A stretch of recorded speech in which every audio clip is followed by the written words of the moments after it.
sumber. Untuk itu, terima kasih. Dengan ucapan Bismillahirrahmanirrahim, maka strategi optimal dalam pemberian ASI eksklusif makanan pendamping ASI sebagai upaya pencegahan stunting saya nyatakan dibuka secara resmi. Terima kasih. Mohon maaf kalau ada kata-kata saya yang salah saya, yang benar hanya miliknya Allah Subhanahu wa taala. Wallahul illa aqwa mitorik. Wassalamualaikum warahmatullahi wabarakatuh.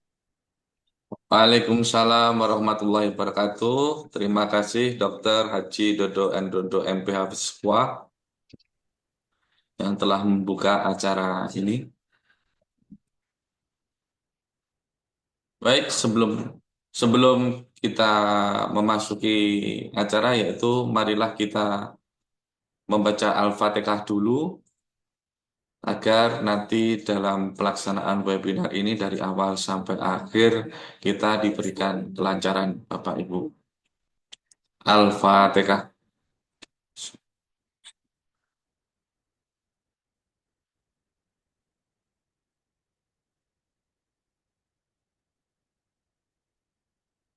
Amin, amin ya Rabbal Alamin.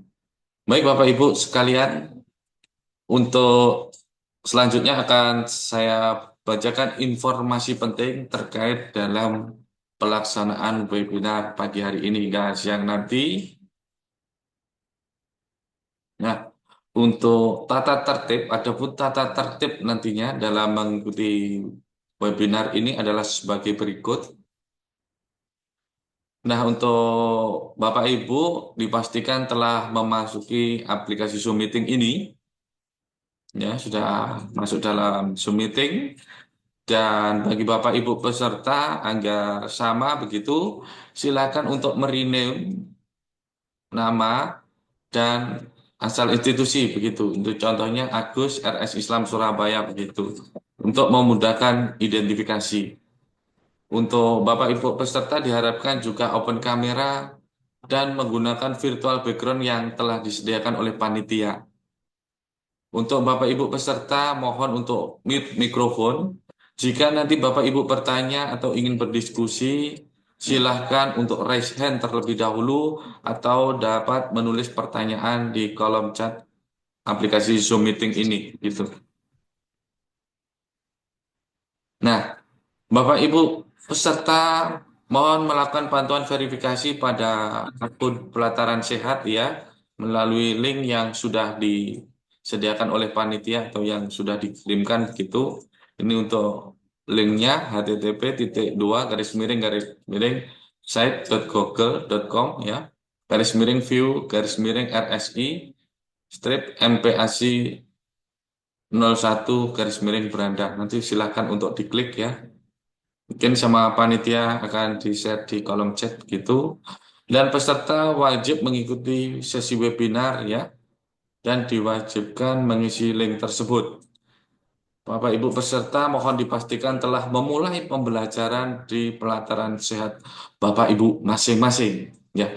Apabila peserta yang ada kendala dalam memulai pembelajaran dapat konfirmasi ke panitia dengan menghubungi kontak person 087790367872.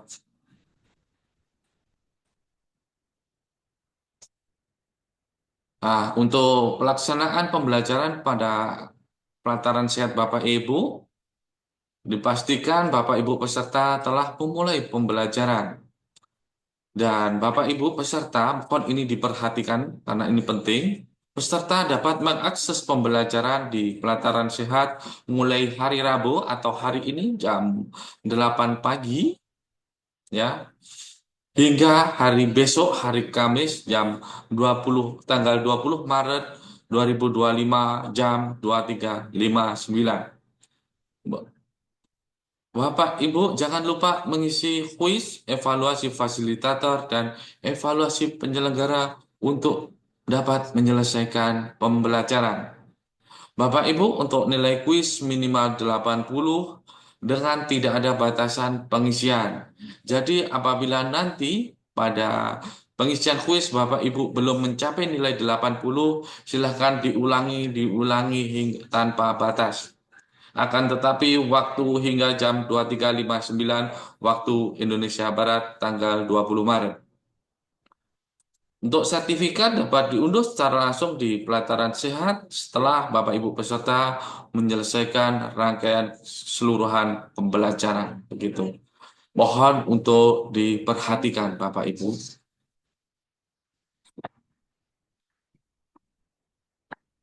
Baik, demikian tata tertib dan informasi penting dalam mengikuti webinar pagi hari ini hingga siang nanti. Untuk selanjutnya, kita akan memasuki acara inti, yaitu penyampaian materi dan diskusi tanya jawab. Baik, untuk selanjutnya akan saya panggil narasumber kita yang sangat luar biasa pada pagi hari ini, yaitu narasumber ke-1. Assalamualaikum, Dr. Mary.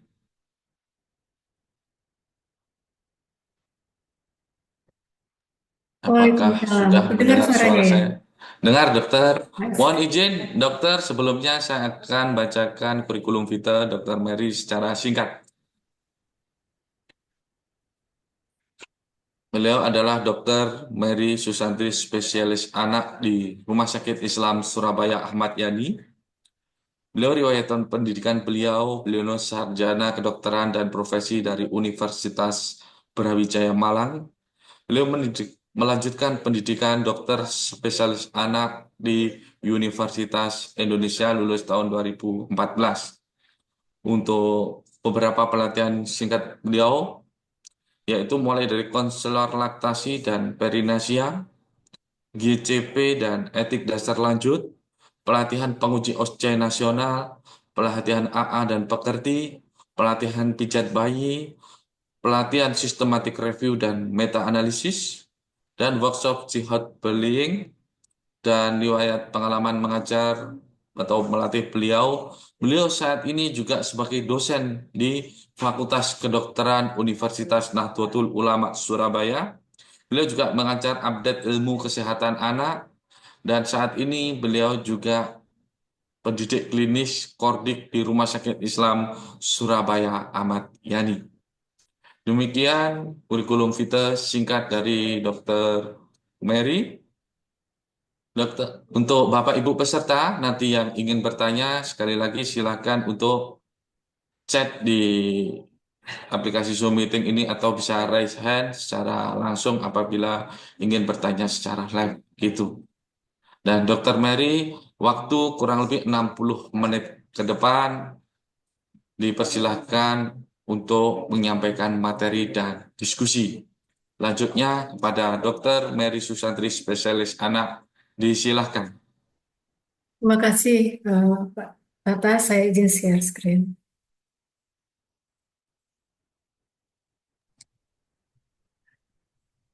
Silahkan, dokter. Ya, sudah tampak ya? Sudah tampak, dokter. Ya, Bismillahirrahmanirrahim. Assalamualaikum warahmatullahi wabarakatuh. Terima kasih atas kesempatannya buat Direktur Rumah Sakit Islam Surabaya Ayani, jajaran Diklit Rumah Sakit Islam Surabaya Ayani, para senior dan teman sejawat saya yang ikut dalam webinar kali ini. Kali ini saya akan bawakan tema tentang optimalisasi tumbuh kembang anak dengan pemenuhan ASI dan MPASI menuju Indonesia Emas 2045. Saya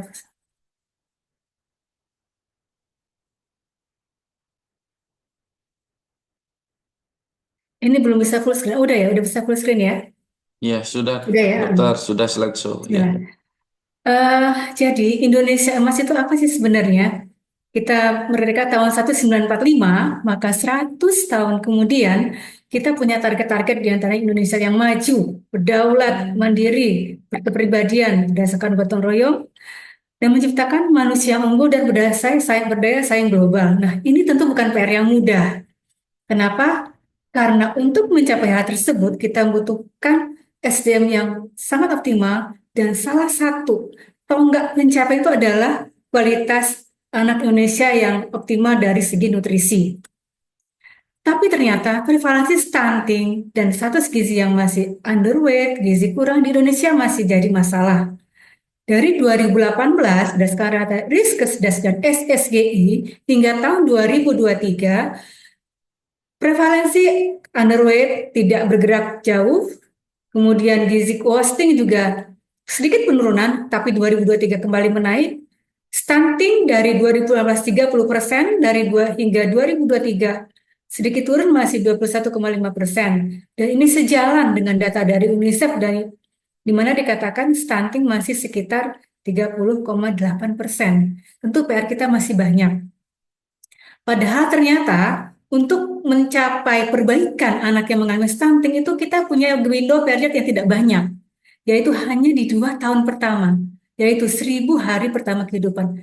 Mengapa? Karena di 1000 hari pertama inilah terjadi lonjakan kenaikan volume otak hingga 80%. Dan anak yang berisiko stunting itu ternyata dari penelitian dia berisiko 3 hingga 6 kali lebih tinggi untuk mengalami gangguan kognitif dibandingkan dengan anak yang gizinya cukup. Nah, mengapa ada periode kritis di sini? Kita lihat dari grafik ini bahwa dari masa konsepsi hingga 2 tahun, tampak jarak bahasa, kemampuan kognitif, jalur sensoris berupa melihat dan mendengar itu berkembang sangat pesat dan melandai di usia 1 hingga 15 tahun. Nah, disinilah pentingnya MPASI dan ASI ini berada di antara 6 bulan sampai 2 tahun, dilanjutkan hingga usia 5 tahun. Jadi memang periode untuk memperbaiki kualitas SDM seumur hidup itu periodenya kecil sekali, ya di 2 tahun ini. Tapi sayang sekali memang dalam prakteknya saat ini banyak sekali rujukan yang masih saya terima itu stunting ataupun gizi kurang maupun gizi buruk itu lebih dari 2 tahun. Allah Maha Maha Kuasa. Alhamdulillah memang ada beberapa kasus yang dengan plastisitas otak masih mampu mengejar. Tapi di 2 tahun pertama ini adalah tonggak kita mencapai yang perbaikan yang paling optimal. Seperti itu. Nah, mengapa sih dengan adanya weight faltering atau kenaikan berat badan yang tidak optimal di setiap bulan mempengaruhi banyak hal? Karena adanya kenaikan berat badan yang tidak optimal atau saya bilang weight faltering ini menyebabkan hormon IGF-1 menurun. IGF-1 turun mengakibatkan pertumbuhan linear tubuh kita juga terhambat, plastisitas otak juga terhambat, dan pembakaran lemak menurun.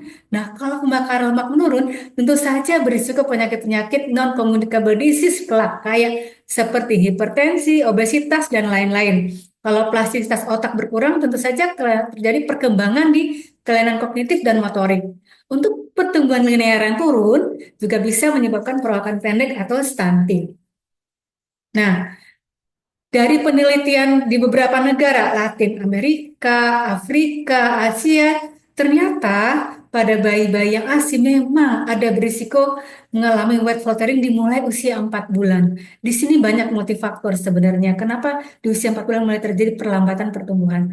Tapi kita harus berhati-hati dengan adanya weight faltering ini, karena weight faltering ini dari penelitian telah dinyatakan bahwa dapat menurunkan IQ anak sebesar 4,2 poin. Misalnya saja kita rata-ratakan 90 sampai 110. Kalau sudah 90 kurang 4 sudah 86. Berarti anaknya sudah termasuk slow learner atau pembelajar yang lambat. Ini sudah masuk kategori anak yang berkebutuhan khusus. Jadi sangat-sangat bermakna 4 poin ini juga. Nah, kita lihat bagaimana ya cara kita mendeteksi adanya weight faltering pada anak. Kita bisa melihat di lampiran ini yaitu di grafik weight increment. Ini contohnya pada anak laki-laki.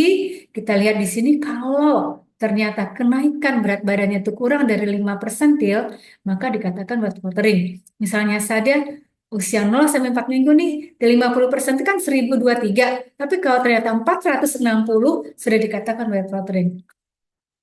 Untuk itu, kita harus melakukan optimalisasi pemberian ASI dan MPASI. Untuk yang pertama kita bahas adalah optimalisasi pemberian ASI. ASI ini sebenarnya tidak hanya makanan, tapi dia juga adalah obat. Kenapa? Di dalam ASI itu sendiri, seperti yang sudah kita ketahui, tidak hanya mengandung makronutrien seperti gula, karbohidrat, lemak, dan protein, tapi juga ada mikronutrien, ada bioaktif compound, ada enzim, limfosit, dan lain-lain. Nah, tapi ternyata permasalahan ASI di Indonesia masih banyak. Pertama, capaian ASI eksklusif Indonesia masih sangat kurang. 2017 dikatakan 52%, tetapi 2023 malah naik, hanya mencapai 68%, belum 100% seperti target kita. IMD juga masih menjadi masalah. Dari SKDI tahun 2023 dikatakan hanya 28,4% bayi baru lahir yang menerima ASI pada jam pertama.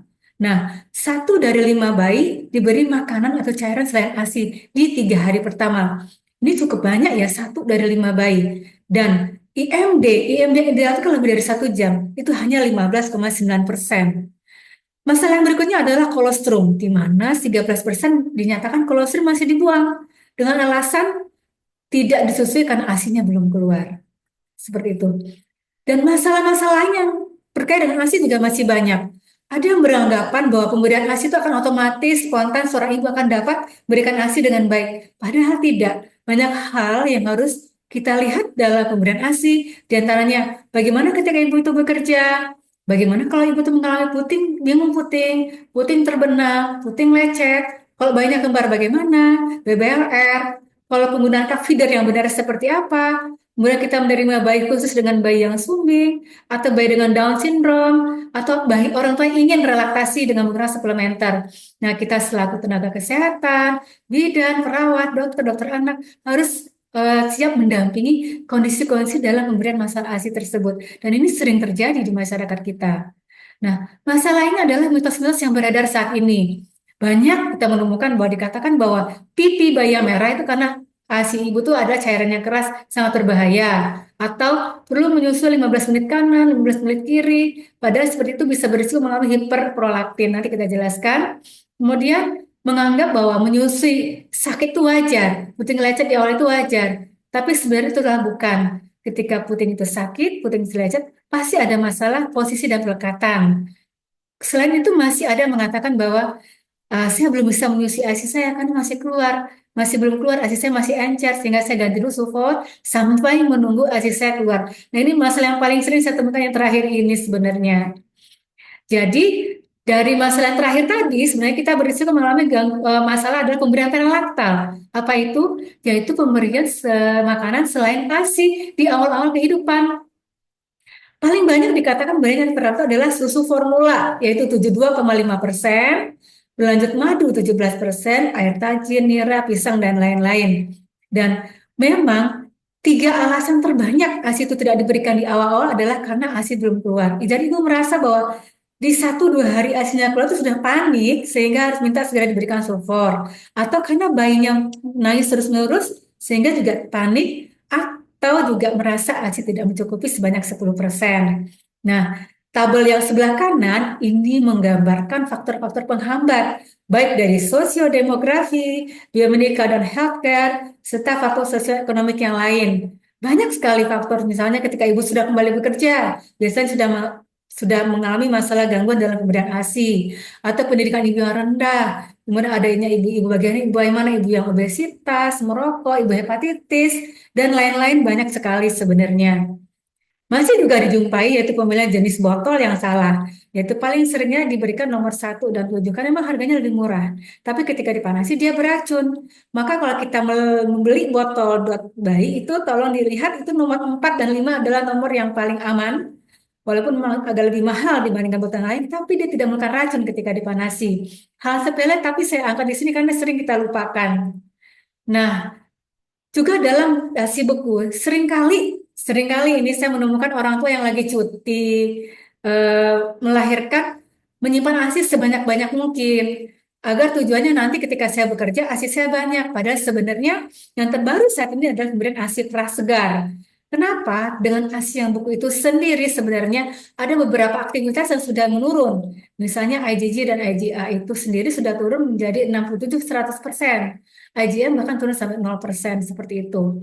Nah, ini hal-hal ini yang menyebabkan kita lebih memilih saat ini adalah pemberian ASI prasegar. Walaupun dengan pemberian ASI begitu saja jauh lebih baik dibandingkan dengan susu formula. Nah, bagaimana penyelesaiannya? Kita tidak bisa bekerja sendiri. Kita tidak bisa mengandalkan diri sendiri untuk menyelesaikan masalah yang butuh dukungan multi sektor. Pertama, edukasi, sosialisasi, penguatan sistem, dukungan kebijakan publik. Alhamdulillah sekarang sudah mulai banyak di tempat-tempat umum adanya ruang untuk menyusui, ruang ibu dan anak. Itu sudah mulai banyak ya kita temui saat ini. Dan sudah mulai banyak komunitas-komunitas yang mendukung gerakan ASI. Sudah sangat banyak. Alhamdulillah itu adalah suatu kemajuan yang sangat baik. Walaupun ada beberapa juga masalah ditimbulkan dengan beberapa hal ini. Ketika memang ada masalah wet watering, kadang makin terabaikan. Nah, nanti kita pelan-pelan memahami bagaimana wet watering itu, bagaimana mengatasinya. Kalau misalnya ininya dengan aja saja ketika sudah mengalami wet watering, apa yang harus dilakukan? Sebenarnya itu ada trik-triknya sebenarnya. Seperti itu. Nah, inilah perlunya di sini kita menemukan bahwa 7 kontak dengan konselor itu penting. Rata-rata memang seringnya itu orang tua datang sudah melahirkan baru ingin ketemu konselor laktasi. Padahal kondisi ibunya sudah kondisi panik karena hasilnya tidak keluar, bayinya rewel. Padahal mulai dari 28 minggu itu sudah perlu nih kita menjelaskan mitos-mitos, kita melihat bagaimana nih kondisi putingnya, bagaimana nanti manfaat IMD, kemudian apa sih tujuannya rawat kabin itu sudah mulai dikeluarkan ketika di usia 28 minggu. Nah, ketika usia 9 bulan sudah siap untuk persalinan, kita sudah menjelaskan ke ibu fisiologi menyusui seperti apa. IMD idealnya didampingi oleh konselor menyusui. Rawat gabung juga didampingi sehingga orang tua tahu apa sih yang harus saya lakukan ketika rawat gabung. Apakah saya hanya belajar menyusui saja? Padahal di situ sebenarnya ibaratnya kita kenalan nih sama bayi. Bayi ini maunya laparnya kayak gimana sih nangisnya? Kalau dia memang nangis karena dia haus itu seperti apa, ngantuk seperti apa. Jadi kayak kenalan sebenarnya. Ketika rawat gabung ibu belajar, bayi pun belajar. Nah, usia 7 hari, rata-rata orang tua ketika kontrol pertama datang, ada yang sampainya putingnya lecet sampai berdarah, ada yang datang sudah kondisi bingung puting, seperti itu. Nah, usia 1 bulan kita mulai menilai nih kecukupan ASINya, bagaimana tata laksana memang kalau memang kurang. Hingga di usia 60 hari bertemu lagi dengan konselor untuk persiapan ibu bekerja. Nah, sehingga secara umum untuk meningkatkan produksi ASI itu mulai dari awal sekali, mulai dari IMD, ketika dilakukan skin to skin kontak, bagaimana orang tua paham bagaimana melakukan pijat payudara, pijat oksitosin, bagaimana memperbaiki posisi perlekatan, bagaimana menilai ASI yang cukup. Ini cukup saya berikan keterangan ya, karena seringkali memang orang tua menganggap setiap bayi yang menangis itu karena haus, karena lapar, kita bantu untuk menjelaskan bahwa sebenarnya kecukupan ASI tidak hanya dilihat dari tangisan bayi, tapi dilihat dari buang air kecilnya. Hari pertama ya 1 kali buang air kecilnya, hari kedua 2 kali, dan hari kelima dan seterusnya minimal 6 sampai 8 kali. Bayi bisa buang air kecil, walaupun bayinya sangat rewel berarti ASI ibu cukup. Dengan kita menyatakan demikian, biasanya ibu sudah mulai tenang. Ibu sudah mulai pede, sudah mulai mempertahankan dengan ASI eksklusifnya. Kemudian juga bagaimana cara memompa ASI yang baik, tidak terlalu melelahkan, tapi juga hasil optimal itu dengan drainase di kuda payudara bersamaan. Karena kita perlu mengajarkan teknik ini pada orang tua. Nah, dari beberapa bukti ilmiah, memang banyak sekali manfaat ASI, bahkan dari kolostrum itu. Saya sering sekali di NICU itu saya mengatakan, ayo kita lakukan oral care pada bayi-bayi, bahkan bayi yang sangat prematur. Kenapa? Itu tidak hanya oral care, karena dengan air liur dan bayi dan ASI itu bisa menghambat pertumbuhan bakteri, bisa mencegah kerusakan dari selaput otak putih dan punya efek antiinflamasi. Dan dari setelah sistematik review, memang dikatakan bahwa ASI mengandung zat yang berdampak pada tumbuh anak, terutama di bioaktif faktornya ini yang tidak ada di eh, susu formula. Dan bioaktivator ini hati-hati bisa rusak ketika proses pembukuan dan penghangatan. Seperti itu. Nah, untuk ASI, kemudian kita lanjut ke optimalisasi MPASI. Apa yang harus kita lakukan ya? Bagaimana kita mengoptimalisasi MPASI agar tumbuh kembang bayi itu optimal? Dari beberapa penelitian di 170 negara berkembang, dikatakan bahwa sebenarnya faktor risiko terjadinya stunting yang paling harus kita lakukan adalah salah satu kualitas MPASI yang rendah. Selain memang adanya infeksi berulang, berarti memang ketika antara input sama output dari kalori itu, kalau infeksi anak berulang, maka kan terjadi pengeluaran kalori yang berlebihan ketika infeksi. Atau memang interval kelahiran yang pendek, nutrisi ibu selama hamil, kehamilan usia remaja, dan lain-lain. Nah, untuk itu Kenapa di 6 bulan kita memberikan MPASI? Kita lihat tabel yang kiri, yang grafik yang kuning. Di sini sudah mulai nih ada grafik kuning, yaitu gap antara ASI yang diperlukan sama ASI yang kalori yang dapat diberikan oleh MPASI. Yang kuning ini menggambarkan bahwa dia butuh sekitar kira-kira 200 kalori untuk memenuhi kebutuhan kalori anak di usia 6 sampai 8 bulan. Nah, karena ada gap ini dari penelitian, maka gap inilah diisi oleh MPASI. Sehingga MPASI diberikan tepat waktu. Yang lain adalah memberikan secara adekuat, diberikan aman, dan diberikan responsif. Seperti itu. Kemudian juga kita perhatikan di tabel ini, terutama di tabel yang warna ungu. Dilihat, tabel yang ungu ini adalah zat besi. Ternyata zat besi ini adalah kebutuhan yang sangat tinggi yang harus dipenuhi dari MPASI.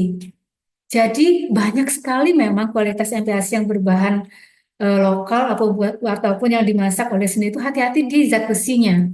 Karena memang sangat dibutuhkan zat besi yang tinggi, nanti kita bahas di slide berikutnya. Selain itu juga diperlukan mikronutrien, terutama zinc untuk replikasi sel, perkembangan sel imun, dan besi tadi sudah kita singgung, yang dapat kalau berkurang menyebabkan penurunan oksigen, sehingga metabolisme juga akan terganggu.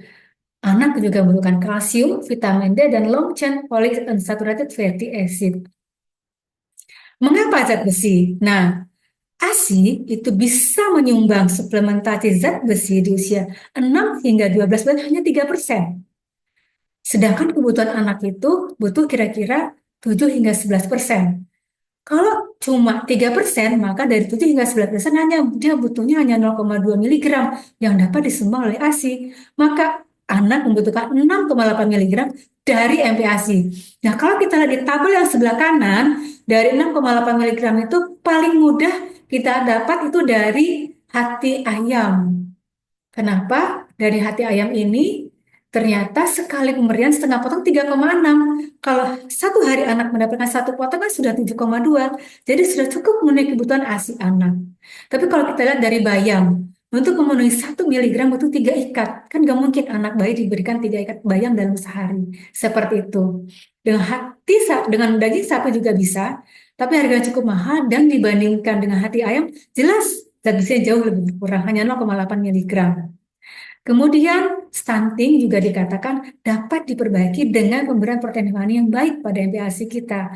Dan salah satu penelitian dikatakan adalah telur yang paling sempurna diberikan. Kenapa? Ada penelitian menyatakan pemberian telur dan susu dapat meningkatkan skor panjang menurut usia dengan pada kelompok intervensi dengan nilai P yang bermakna. Dan ini telah diteliti di pusat nutrisi ketika diberikan selama 90 hari. Nah, hati-hati dalam memberikan edukasi menggunakan buku KIA yang lama ya.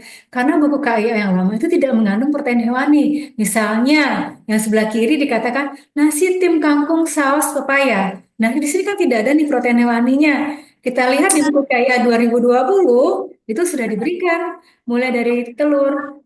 Eh, nah, di buku KIA 2024 yang terbaru juga sama sebenarnya dengan 2020, hanya bentukan tampilannya saja lebih jelas, lebih mudah, sehingga orang tua lebih mudah memahami. Tapi isinya sama. Jadi ketika kita punya buku KIA, hati-hati ya. Kita lihat ini edisi keluaran tahun berapa, dan MPASI-nya tidak bisa diberikan di tahun yang paling awal. Untuk usia perkembangan dan tahapan MPASI anak, nanti akan dibahas dengan pembicara kedua lebih detail sekali bahwa perlu kita menyesuaikan tekstur sesuai dengan usia anak, dan ini sudah ada di buku KIA. Perhatikan juga dalam memberikan temperatur makanan bahwa hati-hati ada area yang berbahaya, yaitu daerah sekitar 5 derajat Celcius hingga 60 derajat Celcius, di mana di suhu ini bakteri tumbuh dengan cepat, sehingga merupakan zona yang berbahaya dalam pemberian ASI. Pastikan kalau kita masak di atas 70 derajat Celcius, atau kalau belum kita simpan di bawah suhu itu, 5 hingga minus 60 derajat Celcius. Nah, ini sekilas aja yang juga menyebabkan anak-anak kita mengalami MPASI tidak optimal adalah ketika anak sulit makan. Ketika anak sulit makan, diperhatikan dulu ada apa ya anak ini ya, apa dia sakit, lelah, atau dia trauma, atau dia hanya pilihan makannya tertentu saja, atau tekstur dan rasa tidak sesuai dengan anak, atau sesuatu jus yang berlebihan. Dan makanan anak bagaimana, sesuaikan dengan feeding rules. Apakah anak makan dengan perhatian teralihkan dengan mainan, berlarian, sambil digendong kemana-mana, itu juga sangat mempengaruhi dalam memberi ABI usia optimal. Kemudian untuk anak yang stunting. Untuk anak yang stunting itu sendiri, sudah banyak beberapa penelitian bahwa mereka perlu simulasi yang adekuat. Bahkan sejak anak itu dirawat di rumah sakit. Bagaimana cara pemberian simulasi? Simulasinya, sebelum itu kita pahami dulu bahwa ada namanya pertumbuhan, ada yang namanya perkembangan. Pertumbuhan itu adalah peningkatan ukuran tubuh dari tinggi badan, berat badan, lingkar kepala. Jadi penambahan secara sel atau volume. Sedangkan perkembangan yang meningkat itu fungsinya. Ada sensorik, dengar, lihat, raba, rasa, cium. Ada motorik, yaitu gerak kasar, halus, kognitif, pengetahuan dan kecerdasan, komunikasi dan berbahasa, emosi dan sosial, serta kemandirian. Dan ini sangat penentu dalam tumbuh kembang anak. Ada faktor internal, yaitu genetik dan proses kehamilan sejak. Kemudian ada eksternal, bagaimana simulasinya, bagaimana gizinya. Walaupun dalam beberapa penelitian hasilnya tidak konsisten, tapi secara umum menyatakan bahwa penentu bahwa tumbuh kembang anak itu lebih utama di faktor gizi dibandingkan gen. Jadi beginilah kita mulai memahami bahwa sangat penting untuk memperbaiki gizi anak dari awal. Di sini ada beberapa satu penelitian yang saya ambil dari studi literatur bahwa kognitif pada anak stunting seperti apa. Di grafik yang merah itu dikatakan yang anak yang stunting yang disimulasi, yang biru di atas yang tidak stunting, yang di bawah ada stunting tanpa simulasi. Di sini di grafik ini tampak jelas bahwa anak yang mengalami stunting tanpa simulasi mengalami skor Griffith itu sangat jelek, developmental cohesion-nya juga lebih rendah, intelektual quotient juga jauh lebih rendah pada anak-anak Jamaika usia 9 hingga 24 bulan yang dievaluasi dan sampai usia 17 hingga 18 tahun. Jadi luar biasa ya secara cohort dia menilai sehingga usia remaja. Nah, bagaimana sih hubungannya kenapa anak stunting bisa mengalami gangguan kognitif? Jadi, ketika ada kemiskinan, dia salah satu faktor menyebabkan nutrisi yang memburuk atau adanya infeksi menyebabkan anak itu stunting atau adanya proses salah pemberian dalam stimulasi, pola pengasuhan, sehingga pencapaian aktivitas performa sekolah juga jelek, aktivitas kognitif, motor, sosial, emosional juga jelek. Dan ini berputar sebenarnya. Berputar seperti lingkaran setan antara satu generasi ke generasi yang lain. Kalau anak stunting tidak diperbaiki sekarang, menghasilkan ibu orang tua yang pendek juga berisiko mengambil anak yang kecil. Anak yang kecil berisiko mengambil anak yang stunting juga. Jadi nggak putus-putus. Putus-putusnya yang kita benerin stuntingnya ini. Seperti itu. Nah, bagaimana cara kita untuk menilai anak stunting ini mengalami gangguan tumbuh kembang yang sudah mulai bermakna? Kita mulai mengenal adanya red flag. Apa itu red flag? Adalah tanda bahaya di mana anak tidak mencapai milestone yang harusnya dicapai oleh anak yang di usianya. Misalnya saja pada motorik kasar. Anak belum dapat mengontrol kepala usia 6 hingga 7 bulan. Belum dapat duduk tegak usia 10 sampai 12 bulan. Belum dapat merangkak usia 12 hingga 13 bulan. Ini dikatakan bahwa anak mengalami refleks atau tanda bahaya di perkembangan gerak kasar. Hati-hati harus segera kita lakukan intervensi.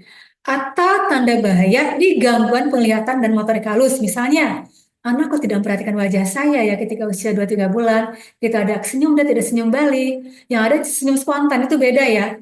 Atau di usia 4 bulan, sebenarnya refleks anak untuk palmar grafisnya itu sudah mulai hilang. Tapi anak tangannya masih terkepal di usia 4 bulan. Itu kita mulai hati-hati. Atau anak tidak dapat menjemput benda kecil ya, kayak kacang, manik-manik, dengan ujung jari sampai usia 1 tahun. Nih, ini hati-hati untuk motorik halus. Kemudian untuk komunikasi, anak tidak babbling. Babbling itu mama, tata, tata, seperti itu ya. Atau menunjukkan mimik yang baik, ekspresi yang baik di usia 12 bulan.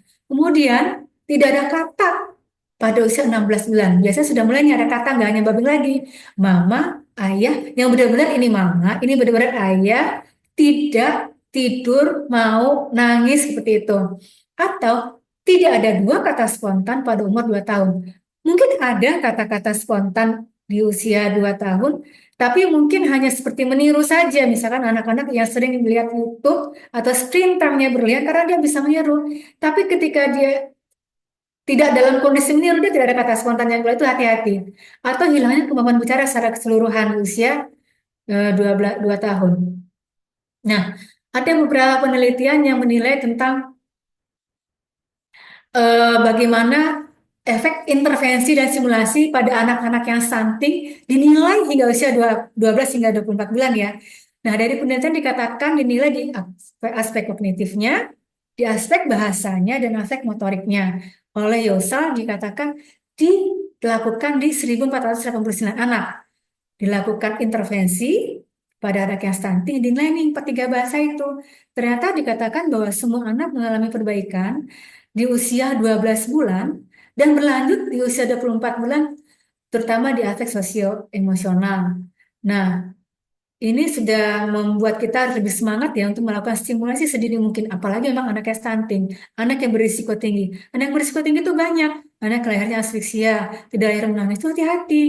Sangat sering saya menemui anak yang asfiksia, tidak dilakukan edukasi untuk kontrol rutin, datang tuh usia 1 tahun tapi sudah kaku tangan kakinya alias cerebral palsy.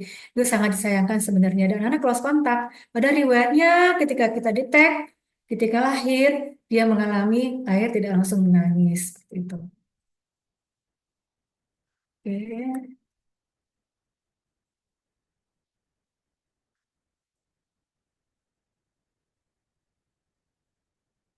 agak sedikit macet ya.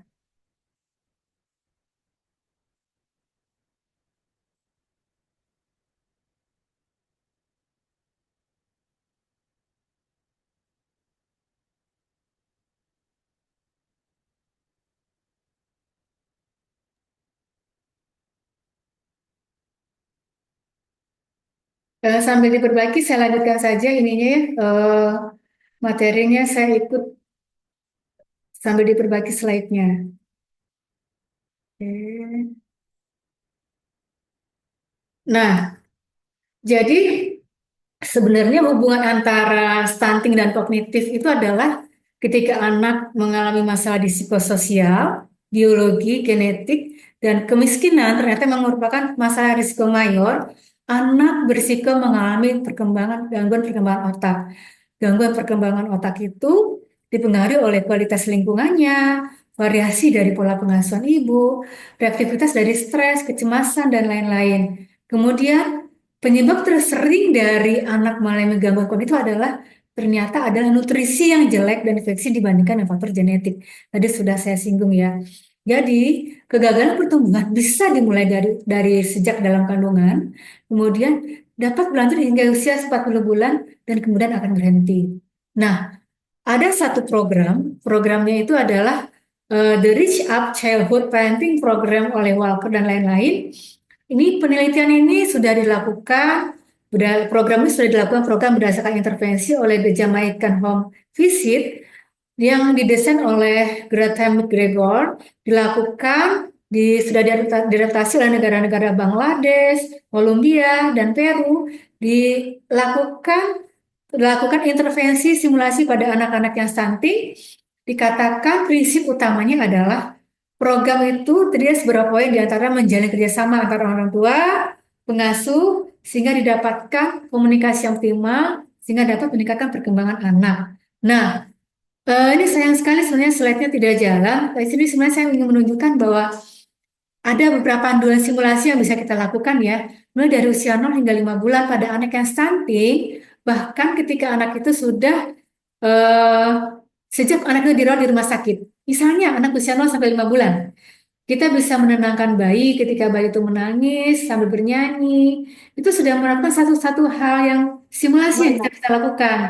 Kemudian kita bisa menggendong, mengucapkan namanya dengan tenang, mengusap punggungnya dengan lembut, kemudian berbicara dengan baik ketika memakaikan baju, ketika hal yang biasa sehari-hari kita lakukan.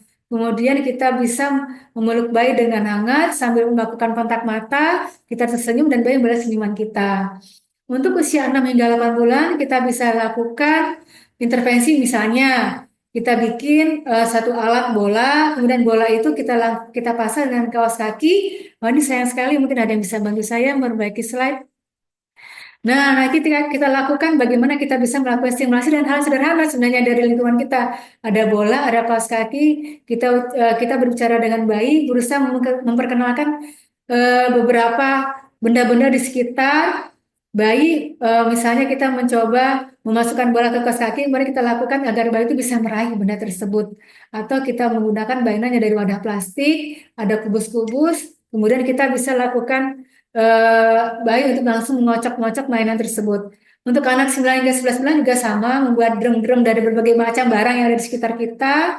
Kemudian dari objek yang menggantung juga bayi diberikan kepada bayi dan usahakan bayi untuk berhasil meraih di usia 9 hingga 11 bulan. Usia 12-14 bulan juga sama. Ada beberapa hal yang kita bisa lakukan, misalkan menumpuk beberapa gelas, 3 macam, kemudian anak itu dilakukan meniru bagaimana cara menumpuk yang benar, tidak harus kubus yang sesuai dengan ukuran, tapi ada benda-benda di sekitar kita juga bisa kita lakukan. Dan simulasi ini bisa berlanjut hingga usia 36 bulan dengan range sekitar 3 bulan. Per 3 bulan ada beberapa contoh-contoh simulasi yang bisa kita terapkan. Dan ini ada di slide yang berikutnya. Demikian dulu Pak Tata dari saya materi penyampaiannya. Silakan saya kembalikan ke moderator. Baik, terima kasih Dokter Mary. Untuk Bapak Ibu yang ingin bertanya, silakan chat dan bisa untuk raise hand apabila ada yang ingin bertanya secara langsung itu.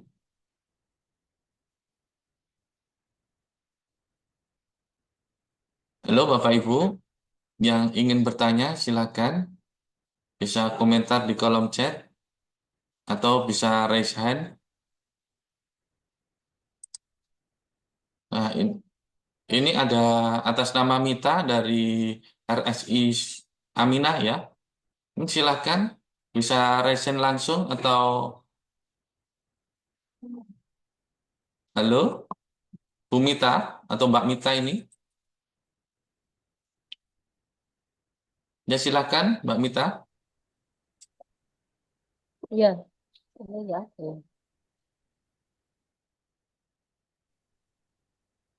Dokter Mary. Bisa untuk di unmute mungkin.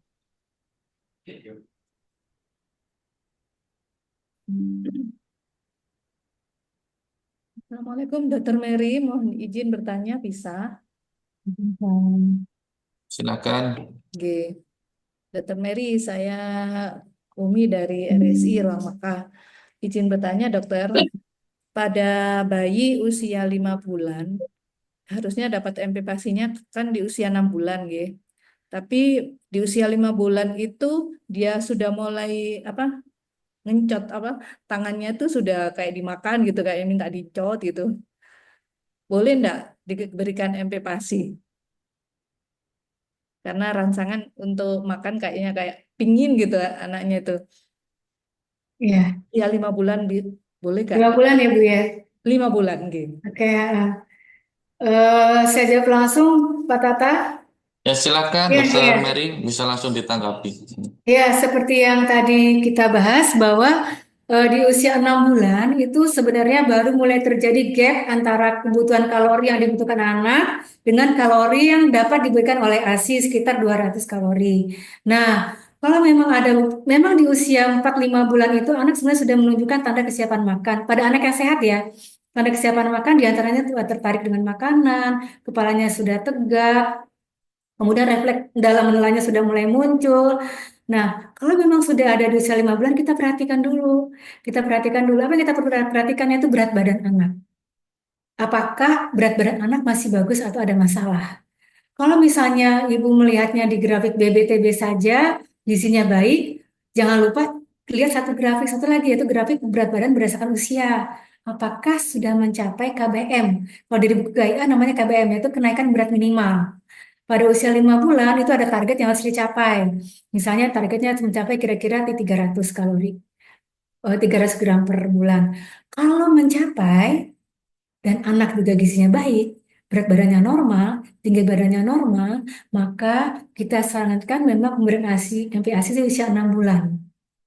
Kalau pun nanti anak itu di usia 4 bulan, baru 4 bulan nih, tapi sudah mengalami wet faltering, anak sudah beberapa bulan sebelumnya sudah tidak benar-benar tidak ada kuat, maka kita memang boleh menyarankan MPASI dini. Tapi memang ada indikasi medisnya.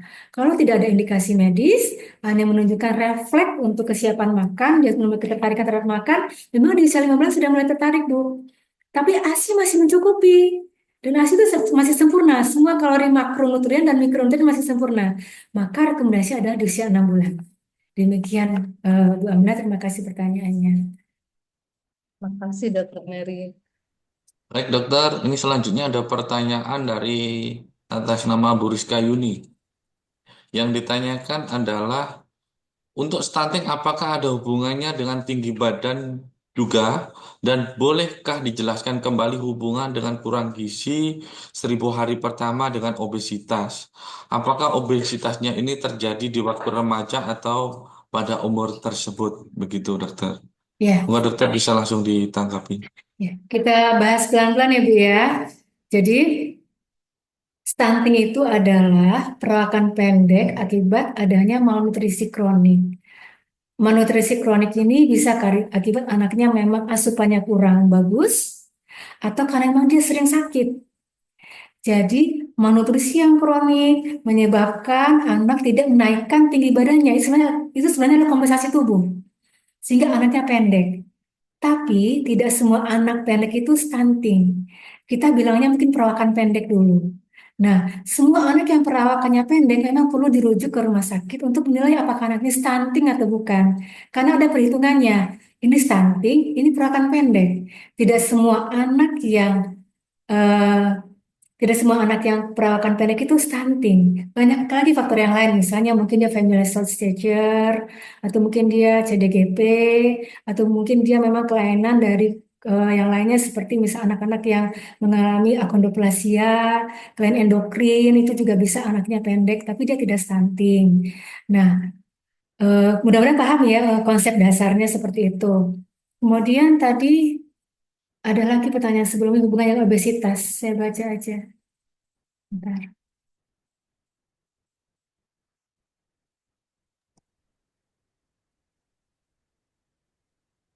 Hubungan dengan kurang gizi di hari pertama dengan obesitas. Ya, jadi begini. Jadi kita bisa bayangkan ya, ini anak ini stunting. Stunting kan harus dibenerin di 2 tahun pertama. Tapi ternyata anaknya nggak dibenerin, anaknya los. Jadi anaknya itu udah besarnya menjadi orang yang tidak tinggi, pendek. Nah, ketika dia sudah dewasa, orang yang tidak tinggi ini berisiko mengalami penumpukan lemak di sentral, adiposity. Jadi lemak tubuh sentralnya naik. Misalnya buncitnya di perut, lingkar perut, seperti itu. Nah, orang-orang yang lingkar perutnya besar itu juga berisiko mengalami adanya obesitas dan gangguan non-communicable disease atau penyakit-penyakit seperti hipertensi, kelainan penyakit aterosklerosis, diabetes, dan lain-lain. Jadi risikonya malah banyak. Bisa mengakibatkan dalam kualitas hidup terganggu karena dia sering berobat kontrol rutin. Orang diabetes kan kontrolnya rutin. Karena nggak teratasi stunting dari kecil. Nah, sekarang bagaimana dengan seorang ibu? Ibu yang awalnya stunting, berarti ibunya kan tidak tinggi juga nih. Nah, dia kan berisiko juga mengalami obesitas, ketika kehamilan, tapi di kondisi pendek. Risikonya apa? Dia berisiko melahirkan anak yang juga pendek, yang juga kecil. Entah dia pertumbuhan janinnya terganggu atau memang dia prematur.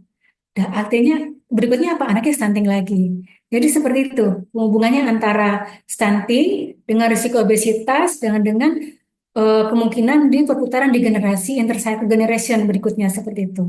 Mudah-mudahan dipahami penjelasan saya, Bu ya. Silakan Pak Tata. Baik dokter, ada lagi saya beri kesempatan. Ini ada satu di chat dan satu atas nama Bapak Fatkan untuk resen. Nah, saya bacakan dulu yang dari Mita RS Aminah tadi. Yang ditanyakan adalah, untuk pemberian ASI eksklusif tidak lepas dari peran dan dukungan suami dan orang tua. Jika ibunya sudah siap memberi ASI pada bayi, sedangkan faktor keluarga tidak terlalu mendukung ya. Ini misalkan suaminya ini yang terutama pada suami ini, bagaimana memberikan KIE-nya agar mendukung untuk menyusun itu. Ya, terima kasih Ibu. Ini pertanyaannya sangat sangat penting ya untuk kita pahami karena begini, ini adalah masalah yang sehari-hari ditemui. Eh, karena Indonesia itu adalah budayanya keluarga besar. Jadi ibunya siap nih dengan ASI, mertuanya tidak, atau suaminya tidak, atau ibu kandungnya tidak, atau terbalik, ibunya tidak siap sama sekali, tapi mertuanya harus, ibu kandungnya harus, semuanya nggak ada yang ketemu. Terus yang kita hadapi bagaimana? Yang kita hadapi adalah satu, sebagai konselor, kita tidak menyalahkan dahulu, tapi kita memahami siapa yang pemegang peran kunci di rumah itu. Jadi ketika kita sebagai konselor nih kita lihat ada ibu datang kontrol pertama ke ruang praktek, yang kita lihat ini bayi digendong siapa ya? Itu sudah itu kita mata kita udah ngeliat ke sana. Terus yang lebih aktif ngomong siapa ya? Terus bagaimana mimiknya ibu? Bagaimana mimiknya neneknya? Bagaimana mimik mertuanya? Bagaimana mimik suaminya? Karena kalau kita ngomong hanya tertuju dengan ibu, ternyata ibu bukan decision maker, biasanya akan nggak ketemu nih solusinya. Nah sekarang Bu Mita mengatakan gimana nih kalau ternyata ibunya ASI, tapi mertuanya tidak, suaminya juga tidak, apa yang dilakukan? Seperti itu. Memang tidak mudah kita menjelaskan ke keluarga ketika sudah datang lahiran. Karena yang ada semuanya panik. Si ibunya bukan decision maker, dia pengen ASI tapi dia tidak punya kekuatan, si neneknya dia punya kekuatan dan dia tidak pengen itu. Akhirnya biasanya sebenarnya saya pisahkan dulu. Saya berbicara dengan ibu, saya berbicara dengan apa dengan dengan ibunya, dengan mertuanya, saya pisah-pisahkan dahulu biasanya seperti itu. Masing-masing pendekatannya berbeda-beda. Karena kalau kita sudah melakukan, ibu gimana sih bu harusnya begini, dan orang tua merasa disalahkan atau nenek merasa disalahkan, akhirnya dia nggak mau ketemu kita lagi. Ngapain bayi-bayi gue kok kalau misalnya kalau orang ke Jakarta kayak gitu. Jadi biasanya seperti itu. Kalaupun ada di satu titik, akhirnya solusinya adalah misalnya suaminya mendukung nih kebutuhan ASI, ibunya mendukung neneknya tidak. Neneknya bilang, ayo sediakan susu formula, saya sediakan dot. Biasanya saya bilang, ya udah bu, iya silakan, beli aja bu, beli dot segala macam. Karena udah nggak saatnya berantem kan. Menjelaskan ASI itu kan butuh dari kehamilan sebenarnya. Iya iya saja, nanti ibu yang minum susu formulanya kan bagus buat ibu lagi menyusui. Oh boleh dok ya, iya nanti di kamar, bisa di kamar aja, bikin suasananya nyaman, sambil pelan-pelan ibu kasih, sambil diceritakan, sambil ngobrol aja.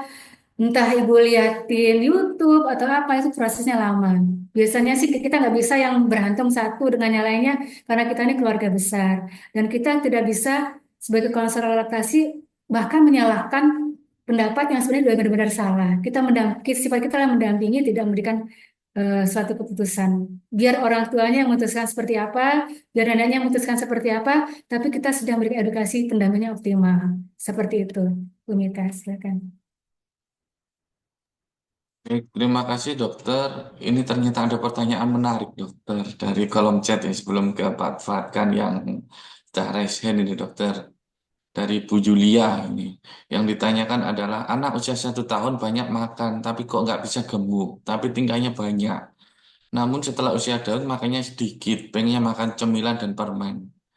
Tingkahnya tambah aktif. Bagaimana agar doyan makan dan bisa gemuk? Nah ini bisa ditanggapi dokter. Ya, ini juga terima kasih Bu Yula. Ini pertanyaan juga sering ditemui. Eh, Dok, kalorinya itu banyak, soalnya anaknya aktif, nggak bisa diam, jadi berat badannya seret. Itu juga sering ditanyakan oleh orang tua. Nah, sebenarnya keaktifan itu tidak membuat berat badan seret atau tidak bikin anak kurus. Kita lihat dulu, kita secara objektif melihat dulu. Karena kadang-kadang kita melihatnya berdasarkan anak tetangga yang gemuk atau anak kakaknya yang dulunya gemuk.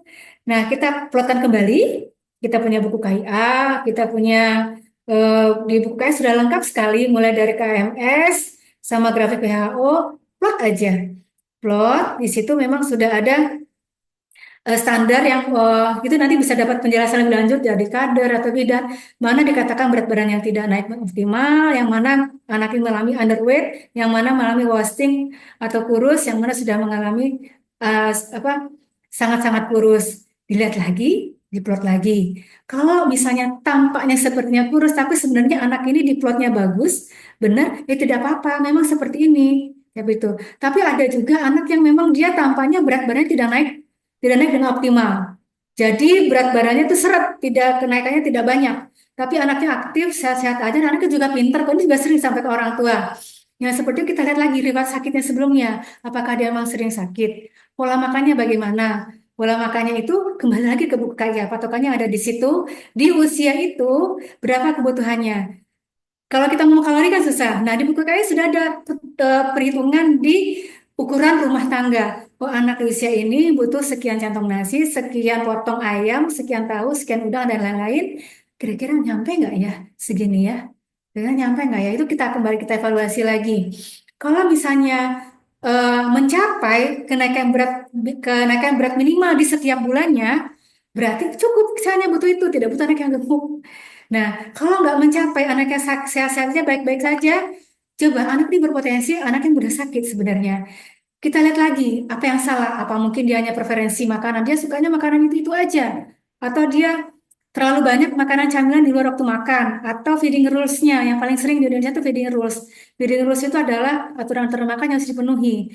Misalnya anak ketika makan tidak teralihkan, benar-benar dia duduk, fokus dengan makanannya, kemudian makanan sesuai dengan usianya, kemudian dalam waktu 30 menit sampai 1 jam. Seperti itu. Itu kita perhatikan lagi. Ya, itu saja mungkin dari Bu Lia. Silakan Pak Tata. Baik, terima kasih dokter. Ini ada dari yang sudah resen dari tadi, Bapak Fatkan. Assalamualaikum Bapak Fatkan. Bisa di-unmute?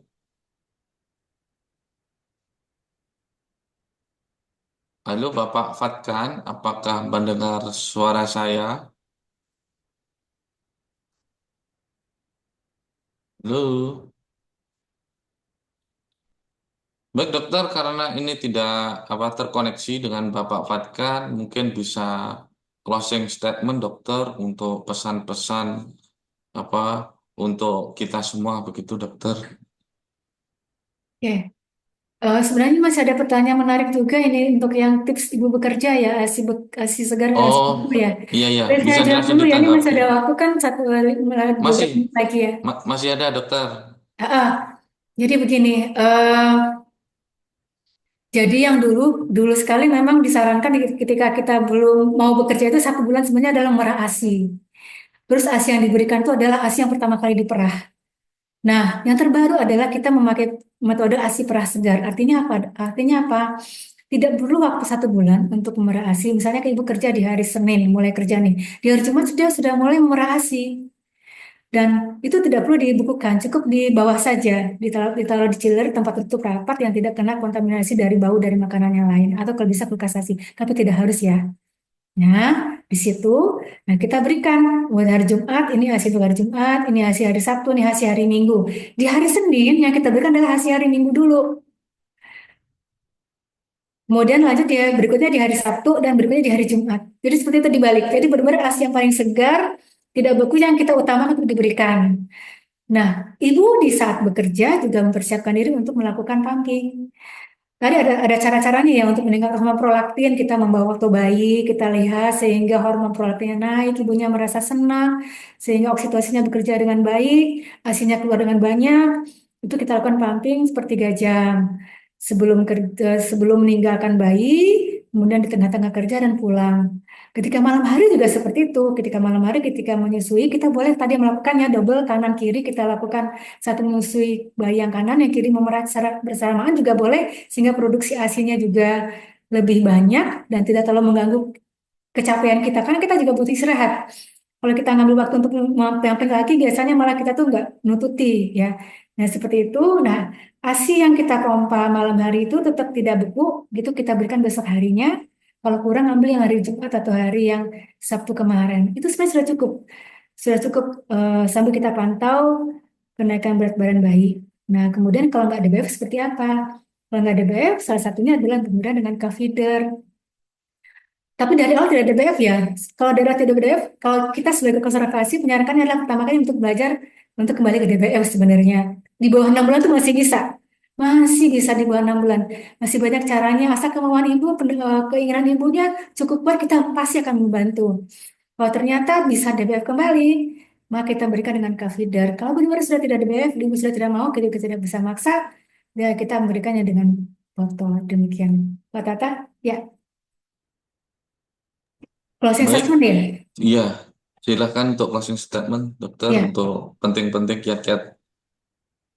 Yang pertama kita lakukan adalah dalam mengoptimalisasi nutrisi melewat ASI dan anti-ASI. Yang pertama adalah kita menilai tanda-tanda adanya gangguan pemberian masalah ASI dan anti-ASI. ASI dari awal harus dilalui ke IMD, kemudian melakukan ASI eksklusif, dilanjutkan MPASI, dipantau apakah ada masalah di kenaikan berat badan, apakah berat badannya mencapai target di tiap bulannya. Kemudian baru kita menilai lebih lanjut bagaimana di tumbuh kembang anak. Kita lakukan screening per 3 bulan untuk mendeteksi adanya gangguan tumbuh kembang.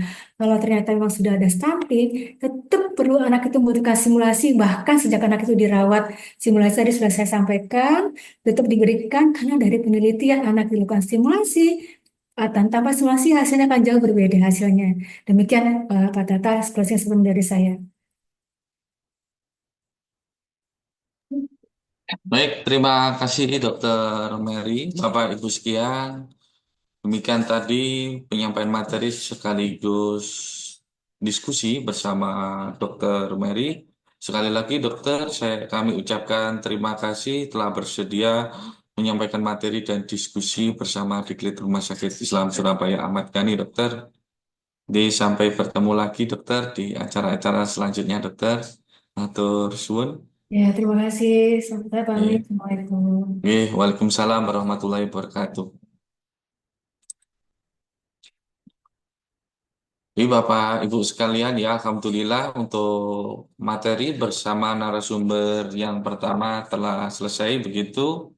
Baik, selanjutnya kita akan memasuki materi yang kedua yang akan disampaikan oleh Ibu Emi Nur Muslimah, Sarjana Gizi. Assalamualaikum Ibu Emi, apakah mendengar suara saya? Waalaikumsalam warahmatullahi wabarakatuh. Sudah kedengeran ya, Mas? Dengar Ibu Emi, apa kabar? Luar biasa pagi ini. Baik, alhamdulillah. Ya, Baik, Bu Emi, mohon izin sebelumnya saya akan membacakan kurikulum vitae dari Ibu Emi.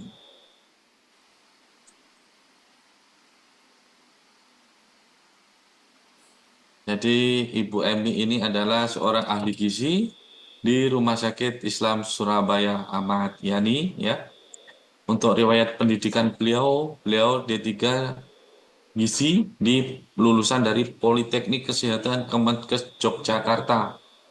Beliau juga lulus sarjana ilmu gizi dari Universitas Nahdlatul Ulama tahun 2022. Untuk riwayat pelatihan beliau juga pelatihan terkait peran ahli gizi dalam manajemen percepatan penurunan stunting, penata laksanaan diet pada anak stunting down wasting, dan pelatihan pencatatan dan pelaporan stunting dalam gizi terpadu dan pelita kesmas. Beliau juga seorang praktisi mengajar sebagai dosen tamu di Universitas Nahdlatul Ulama Surabaya dan juga di Universitas Respati Yogyakarta. Itu untuk riwayat pengalaman mengajar beliau. Untuk Bapak Ibu, saya ingatkan kembali untuk yang ingin bertanya silakan untuk resen ataupun komentar di chat aplikasi Zoom Meeting ini gitu. Untuk Bu Emi, waktu kurang lebih 60 menit disilahkan untuk menyampaikan materi dan diskusi begitu kepada Ibu Emi, disilahkan. baik, terima kasih atas waktunya, Mas Tata. Mohon izin share screen ya. Baik, silakan Bu Emi. Sudah terlihat?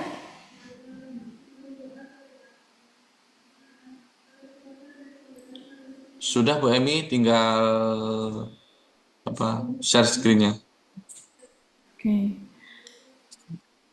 Baik, Mohon assalamualaikum. mungkin untuk IT dibantu untuk terkait share screen-nya Bu Emi ini karena ada hitam-hitamnya. Mungkin sambil dilanjutkan Bu Emi. Baik, assalamualaikum warahmatullahi wabarakatuh. Salam.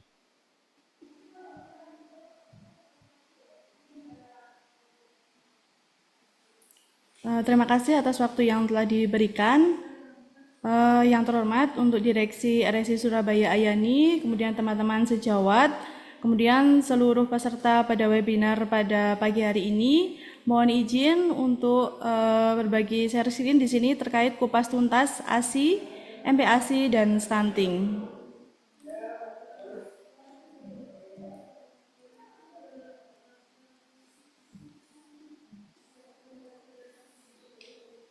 Baik, untuk outline hari ini, yang pertama nanti terkait definisi stunting, yang kedua dampak stunting, yang ketiga pencegahan stunting, dan yang keempat adalah pemberian ASI eksklusif dan MPASI. Yang pertama, definisi stunting, mungkin apa itu yang dimaksud dengan stunting? Bapak Ibu mungkin di sini familiar ya yang dimaksud dengan stunting, karena stunting ini juga bagian dari program nasional pemerintah untuk prevalensinya untuk diturunkan. Nah, sebelumnya ini tadi juga sudah dibahas oleh Dr. Mary, jadi terkait masalah kekurangan gizi atau undernutrisi pada anak di Indonesia. Tren status gizi balita Indonesia di sini dari 2013 sampai 2023 ini mengalami penurunan dari 2013 37,6%. Sampai di 2013 alhamdulillah bisa menurun 21,5%. Nah, tetapi nilai ini masih tergolong tinggi ya dari menurut WHO, dan di Indonesia sendiri pun kita mentargetkan 14% di tahun 2024. Nah, angka underweight di sini dan wasting meningkat ya. Jadi resiko terjadi stunting baru juga pastinya bisa meningkat. Stunting selalu diawali oleh perlambatan pertambahan berat badan atau weight faltering yang dapat terjadi sejak dalam kandungan dan berlanjut setelah lahir. Nah, di sini grafiknya tertera ya, jadi ada penurunan dari 2013 sampai 2023. Kemudian yang dimaksud dengan malnutrisi, stunting ini tergolong di malnutrisi, yaitu merupakan kondisi kekurangan, kelebihan atas ketidakseimbangan antara masukan energi atau zat gizi makro dan mikro. Nah, di sini terbagi dua, yaitu adalah undernutrisi dan overnutrisi. Nah, di sebelah kiri di sini undernutrisi ada yang dari akut dan kronik. Nah, kalau dari akut ini kategorinya ada wasting atau gizi buruk, severely wasted, tipe marasmus, kwashiorkor, marasmus kwashiorkor, dan gizi kurang atau wasted, kwashiorkor, gizi buruk atau dan edem, kemudian underweight, berat badan kurang, atau severe underweight, berat badan sangat kurang. Nah, untuk undernutrisi yang dia jangka waktu lama atau kronik itu bisa berakibat pada stunting. Kemudian untuk overnutrisi ini dari overweight atau berat badan lebih dan bisa beresiko untuk obesitas.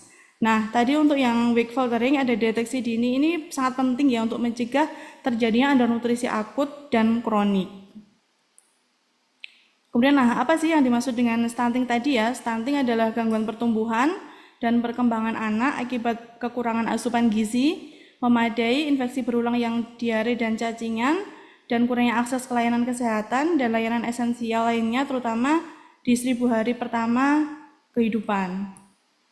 Nah, perawakan pendek ini juga atau yang sangat pendek ini berdasarkan panjang per tinggi badan menurut usia yang kurang dari -2 SD pada kurva pertumbuhan WHO ya. Jadi untuk kategori stunting ini bisa dilihat di kurva pertumbuhan WHO. Nah, apa sih penyebabnya? Nah, di sini penyebabnya adalah status sosioekonomi yang rendah. Kemudian bisa saja asupan nutrisi dan kesehatan ibu yang buruk. Mungkin saja juga riwayat sakit yang berulang dari begitu lahir ternyata sudah ada riwayat sakitnya, atau kemudian praktik pemberian makan bayi dan anak yang tidak tepat. Kemudian stunting ini menyebabkan hambatan ya dalam mencapai potensi fisik dan kognitif anak ya, karena dia pasti untuk beresiko ada penurunan di potensi fisik dan kognitif anaknya. Nah, kurva pertumbuhan ini juga digunakan untuk diagnosis stunting, yaitu kurva WHO Cheat Gold Standard yang merupakan baku emas pertumbuhan optimal seorang anak. Jadi tidak bisa mengatakan langsung stunting ya, tetapi harus menggunakan di kurva WHO tersebut. Nah, di sini tertera ada peralatan pengukuran antropometri dari mulai bayi sampai anak-anak ada ya. Jadi ada timbangan bayi, kemudian pengukur panjang badan bayi, kemudian stadiometer, kemudian Di sini juga ada untuk berat badan bayi. Ini spesifik ke gramasi ketelitian 10 gram. Jadi kalau bayi sebaiknya menggunakan ini, jadi dia lebih presisi untuk pengukurannya. Kemudian untuk mengukur panjang badan, ini bisa pakai yang 0 sampai 2 tahun, pakai infantometer. Kemudian bisa ukur panjang badan menggunakan yang CK ini juga untuk measuring height, itu juga untuk tinggi badan. Nah, kalau berat badan yang anaknya sudah bisa berdiri, bisa menggunakan berat badan timbangan berat badan biasa. Nah, ini untuk standar antropometri anak Kemenkes 2020. Di sini sudah ada tertera ya untuk penentuan dia severity stunted, normal atau tinggi, atau kategori gizi buruk atau berat badan berlebih. Di sini sudah ada semua. Jadi semuanya berdasarkan dari pengukuran antropometri yang tadi itu. Kemudian kita lihat di baku ini, di standar antropometri anak ini, apabila dia kurang dari min 3 SD itu dinyatakan dia sangat pendek. Kalau misalkan dia min 3 SD sampai dengan kurang dari min 2 SD, dia kategorinya pendek. Kemudian di rentang normal itu di min 2 SD sampai dengan plus 3 SD. Kemudian menjadi rata tinggi itu lebih dari 3 SD. Nah, ini yang balita berisiko stunting ya. Jadi sudah dibahas juga oleh Dr. Mary, jadi 1000 hari kehidupan. Jadi dimulai itu permunculan masalah ini bisa dimulai juga dari saat janin, yaitu kurang lebih 20% kemungkinannya. Kemudian pada saat balita ini kurang lebih 80%. Nah, pada saat masa janin ini kemungkinan yang mungkin terjadi adalah bayi yang lahir dengan berat badan kurang dari 2.500 gram atau panjang badan kurang dari 46 cm atau untuk laki-laki ya, kemudian atau 45,4 untuk perempuan. Kemudian kemungkinan juga lahir prematur, kehamilan kurang dari 37 minggu. Ini sebaiknya apabila memang sudah diketahui sejak pada saat bayi lahir, sebaiknya segera langsung dirujuk agar bisa penanganan lebih cepat. Kemudian 80% kemungkinan resiko stunting itu pada saat balita. Yang sebelah kiri di sini ada pemicunya ya. Jadi salah satunya adalah kemiskinan, kemudian penelantaran, ketidaktahuan, hygiene sanitasi buruk. Ini mungkin dari lingkungan keluarga ya. Jadi dari sosioekonominya juga masih rendah, kemudian ketidaktahuan terkait pola asuh seperti itu. Kemudian juga ada sebelah kanan ada balita fake faltering, kemudian balita berat badan kurang atau underweight, balita gizi kurang, dan balita gizi buruk. Nah, apabila sudah diketahui kategori status gizinya, apabila dia terdeteksi kurang ataupun gizi buruk, ini segera dirujuk ke puskesmas agar bisa lebih lanjut untuk penanganannya. Karena nanti di situ akan diarahkan bagaimana tata caranya penanganannya.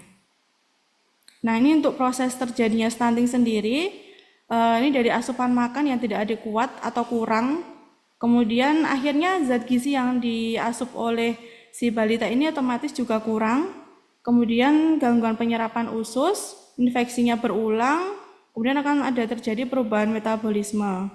Nah, kemudian akan berakibat ke hormon pertumbuhan IGF-1 itu juga akan menurun. Ini akan berakibat juga untuk pertumbuhan linier menurun, pertumbuhan sel otak, kemudian perkembangan plastisitas otak juga menurun, sintesa protein dan lemak juga akan menurun. Nah, ini berakibat untuk weight faltering atau berat badan kurang. Nah, ini apabila tidak ditata laksana atau tata laksananya tidak adekuat, ini akan seterusnya bisa berakibat ke stunting ataupun gizi kurang atau gizi buruk. Jadi sebaiknya bila sudah tahu di situ ada the weight faltering, ini berat badan kurang, harus segera ditata laksana agar tidak terjadi stunting atau gizi kurang atau gizi buruk. Nah, apabila sudah terjadi stunting atau gizi kurang ataupun gizi buruk, di sini sistem imunnya pasti akan menurun. Kerusakan mukosa ususnya juga akan semakin jadi. Nah, di sini ada kesehatan saluran cerna pada usia 1000 hari pertama kehidupan. Ini menunjang pertumbuhan, diperlukan sistem saluran cerna yang sehat ya. Jadi tadi kan terjadi kerusakan di mukosa usus. Jadi sebisa mungkin untuk menunjang pertumbuhan sistem saluran cerna ini harus sehat. Nah, kenapa? Karena fungsi saluran cerna ini dia berfungsi sebagai digesti makanan. Kemudian dia juga berfungsi untuk penyerapan nutrisi. Kemudian sistem daya tahan tubuhnya juga yang terbesar itu adalah di saluran cerna. Apabila saluran cerna ini tidak berfungsi dengan baik, ini sekitar 30% anak ini akan rentan atau sensitif. Jadi bisa mungkin mudah diare, kemudian mengalami konstipasi atau susah BAB atau menghasilkan gas yang berlebihan. Nah, dari kesehatan saluran cerna sendiri ini pasti akan respon imunnya akan baik ya. Kalau misalkan imunnya baik, otomatis jarang sakit juga, kemudian bisa pertumbuhan pada 1000 HPK ini pasti akan optimal. Makanya sangat diperhatikan sekali di fungsi saluran cerna ini. Nah, apa sih yang menjadi dampak stunting? Di sini ada jangka pendek, menengah, dan panjang. Untuk jangka pendeknya, untuk saat ini peningkatan kejadian kesakitan, kemudian kematian bila dia sakitnya yang berlanjut, kemudian biaya kesehatan perkembangan kognitif, motorik, dan verbal pun tidak optimal itu dalam jangka waktu pendek. Nah, kalau untuk jangka waktu menengah, ini seperti kapasitas belajar yang kurang optimal saat masa sekolah dan produktivitas kerja juga tidak optimal. Jadi tidak berimbas pada saat balita saja, tapi di menengah pun juga ada imbas pada waktu belajar. Nah, kalau jangka panjangnya bagaimana? Kalau jangka panjangnya di sini kualitas SDM-nya dan masalah PTM di usia dewasa. Jadi ada berisiko untuk penyakit yang tidak menular. Kemudian pencegahannya, pencegahan stunting kita mulai dari sejak hamil ya. Jadi memang yang disebut tadi adalah dari 1000 HPK itu adalah dari kebutuhan gizi sejak hamil. Pada saat hamil trimester 1, trimester 2, trimester 3 itu pasti ada penambahan kalori atau asupan dari ibu hamil. Jadi sebaiknya pada saat hamil memaksimalkan asupan makanannya sehingga kebutuhan janin di dalam tubuh ibu itu tercukupi. Jadi tidak kurang untuk asupan gizinya. Kemudian setelah bayi lahir otomatis diberikan ASI. Kemudian tadi pada saat lahir juga harus ada IMD-nya juga, mendapatkan kolostrum, kemudian ASI eksklusifnya hingga sampai 6 bulan. Nah, itu diusahakan full sampai 6 bulan ya tanpa tambahan apapun. Kemudian di usia lebih dari 6 bulan di sini ASI dan MPASI ini bisa di usia lebih dari 6 bulan jadi bisa berdampingan. Tetapi nanti akan ada presentasinya ASI seberapa dan MPASI seberapa nanti kita bahas. Kemudian pantau tumbuh kembang anak, ini juga sangat penting ya. Jadi harus mengetahui progres si bayi atau balita ini sesuai usia. Jadi harus mengetahui untuk perkembangannya. Kemudian pencegahan berikutnya, ini juga perilaku hidup bersih dan sehat. Kemudian berikan imunisasi dasar lengkap dan vitamin A. Ini mungkin yang kadang sekarang para ibu mungkin kadang ada yang terlewat ya, misalkan pada saat imunisasi ternyata anaknya panas, kemudian mungkin pas ibu bekerja tidak sempat. Nah, ini mungkin harus ditindaklanjuti ya. Jadi kalau misalkan memang kondisinya anak saat itu dia sakit, itu sebaiknya mungkin nanti akan mengatur jadwal mundur gitu masih bisa, tetapi sebaiknya tetap harus diberikan karena lengkap. Jadi kalau misalkan nanti dewasanya ada, misalnya pada waktu anak ternyata dia ada yang kurang, takutnya pada saat dewasa nanti akan ada penyakit-penyakit yang disebabkan karena kurang dari imunisasi ini. Kemudian juga vitamin A, ini juga program pemerintah ya, ada pemberian vitamin A yang wajib 2 kali dalam 1 tahun. Ini juga harus diberikan secara lengkap dari usia 0 sampai 5 tahun. Nah, ini tadi yang dibahas adalah 1000 HPK ya, jadi periode emas 280 hari ini dari masa kehamilan, si ibu harus mengkonsumsi asupan makan yang cukup untuk si baby. Kemudian 180 hari ini 0 sampai 6 bulan, di mana fasenya tadi adalah asupannya hanya ASI eksklusif saja tanpa tambahan yang lain. Kemudian 60 hari ini dari 6 sampai 8 bulan, ini makanan yang lembut. Kemudian 120 hari 8 sampai 12 bulan dia bertekstur lunak kasar. Kemudian 360 hari 12 sampai 24 bulan ini kalau misalkan sudah tumbuh gigi bisa seperti menu keluarga. Nah, jadi kehamilan dan pertumbuhan janin ini akan berakibat untuk pertumbuhan otak ya. Jadi pembangun tinggi badan potensial, kemudian membangun berat badan potensial. Jadi membutuhkan zat gizi makro dan mikro untuk kebutuhan si bayi pada saat di dalam kandungan.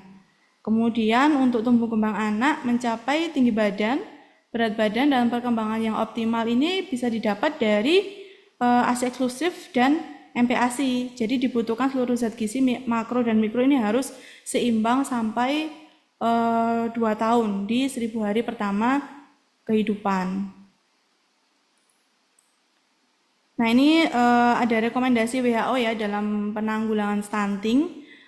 Yang pertama adalah meningkatkan pengenalan, pengukuran, dan pemahaman tentang stunting, serta memperluas cakupan kegiatan pencegahan stunting. Kemudian yang kedua, mengembangkan kebijakan atau meningkatkan intervensi untuk memperbaiki gizi dan kesehatan ibu dimulai dari anak. Kemudian melakukan intervensi untuk meningkatkan pemberian ASI eksklusif dan praktek pemberian makanan pendamping ASI. Ini akan kita bahas di hari ini ya, jadi lebih fokus ke pemberian ASI eksklusif dan praktek pemberian makan pendamping ASI. Kemudian yang terakhir, rekomendasi dari WHO adalah memperkuat intervensi berbasis masyarakat, termasuk meningkatkan akses air, kemudian sanitasi, dan kebersihan ini juga sangat penting untuk penanggulangan untuk stunting. Kemudian kita bahas adalah ASI eksklusif untuk 0 sampai 6 bulan. Nah, mengapa sih harus diberikan ASI eksklusif? Karena pemberian ASI ini sejak usia 0 sampai 6 bulan tanpa tambahan apapun ya, karena ASI ini sudah mengandung semua gizi yang dibutuhkan bayi dalam 6 bulan pertama kehidupan, termasuk karbohidrat, kemudian lemak, protein, vitamin, mineral, dan air yang sudah dicerna dan digunakan secara efisien. Jadi tidak perlu makanan lain selama 6 bulan pertama, jadi hanya cukup menggunakan ASI eksklusif saja sudah terpenuhi. Nah, bagaimana untuk pemberiannya? Nah, di sini ada frekuensi bayi menyusui itu kurang lebih dalam satu hari rata-rata 10 sampai 12 kali. Rata-rata produksinya juga 800 ml per hari.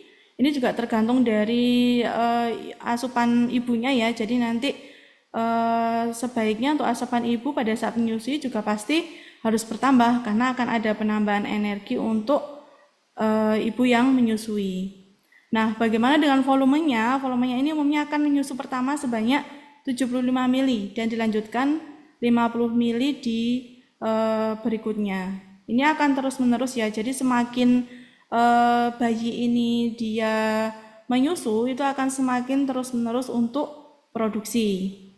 Seperti yang disampaikan oleh Dr. Mary tadi ya. Jadi misalnya ibu bekerja, semakin dia dipompa itu dia juga akan semakin merespon untuk kelenjar susu, dia memproduksi ASI. Jadi semakin bagus. Kemudian untuk makanan pendamping ASI, nah kapan sih diberikan MPASI? Ini pada saat otot dan saraf bayi dapat digunakan untuk makan, dan pastinya ini lebih dari 6 bulan ya, karena tadi 6 bulan pertama adalah ASI eksklusif. Kemudian saluran cerna sudah siap menerima makanan, kemudian ASI sudah tidak dapat mencukupi kebutuhan bayi, tetapi tetap harus masih didampingi dengan ASI.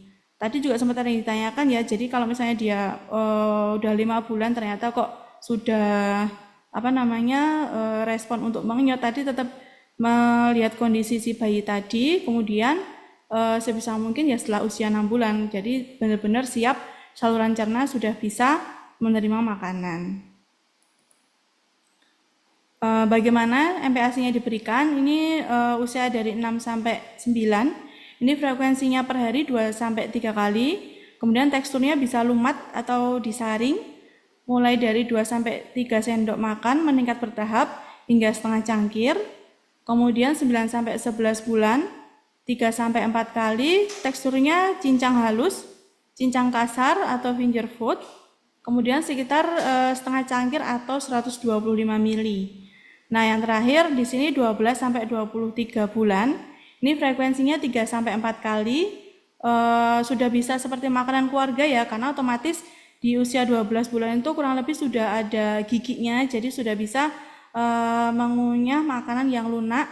Ini sekitar 3/4 atau 1 cangkir atau kurang lebih 175 sampai 250 mili. Kemudian komposisinya MPASI tadi ya, jadi tertera di situ ada komposisi karbohidratnya, kemudian ada proteinnya, ada lemaknya, ada vitamin dan mineralnya juga. Nah, kenapa kok harus lengkap ini? Memang kebutuhan dari si bayi ini terdiri dari karbohidrat, protein dan lemak, vitamin dan mineral. Nah, ini nanti disesuaikan dengan usianya tadi. Nah, ini juga dari Germas Kemenkes ya. Jadi ini salah satu contoh bayi usia 6 sampai 8 bulan. Setiap makan isi piringku kayak protein hewani. Jadi protein hewani sangat memegang peran khusus ya untuk MPASI. Dicontohkan di sini kurang lebih nasi putih 3 sendok. Kemudian ada wortel, ada air, ada telur ayam. Kemudian ini setelah diproses masak, ini bisa disaring atau dilumatkan, kemudian bisa menjadi tekstur lumat dan kental. Ini siap dimakan oleh bayi 6 sampai 8 bulan. Nah, bagaimana prinsipnya? Di sini dia harus tepat waktu. Kemudian dimulai saat usia 6 bulan tadi. Kemudian memperhatikan kebersihan, diberikan secara terjadwal dan pastikan menyenangkan ya. Jadi kondisinya pas tidak ngantuk, ya, sudah fresh seperti itu. Kemudian cukup kandungan gizi, kemudian kebutuhan MPASI-nya kurang lebih 200 kalori. Ini dapat diberikan 2 sampai 3 kali makan utama dan 1 sampai 2 kali selingan. Di sini juga ada note-nya ya. Lanjutkan pemberian ASI kurang lebih 70%.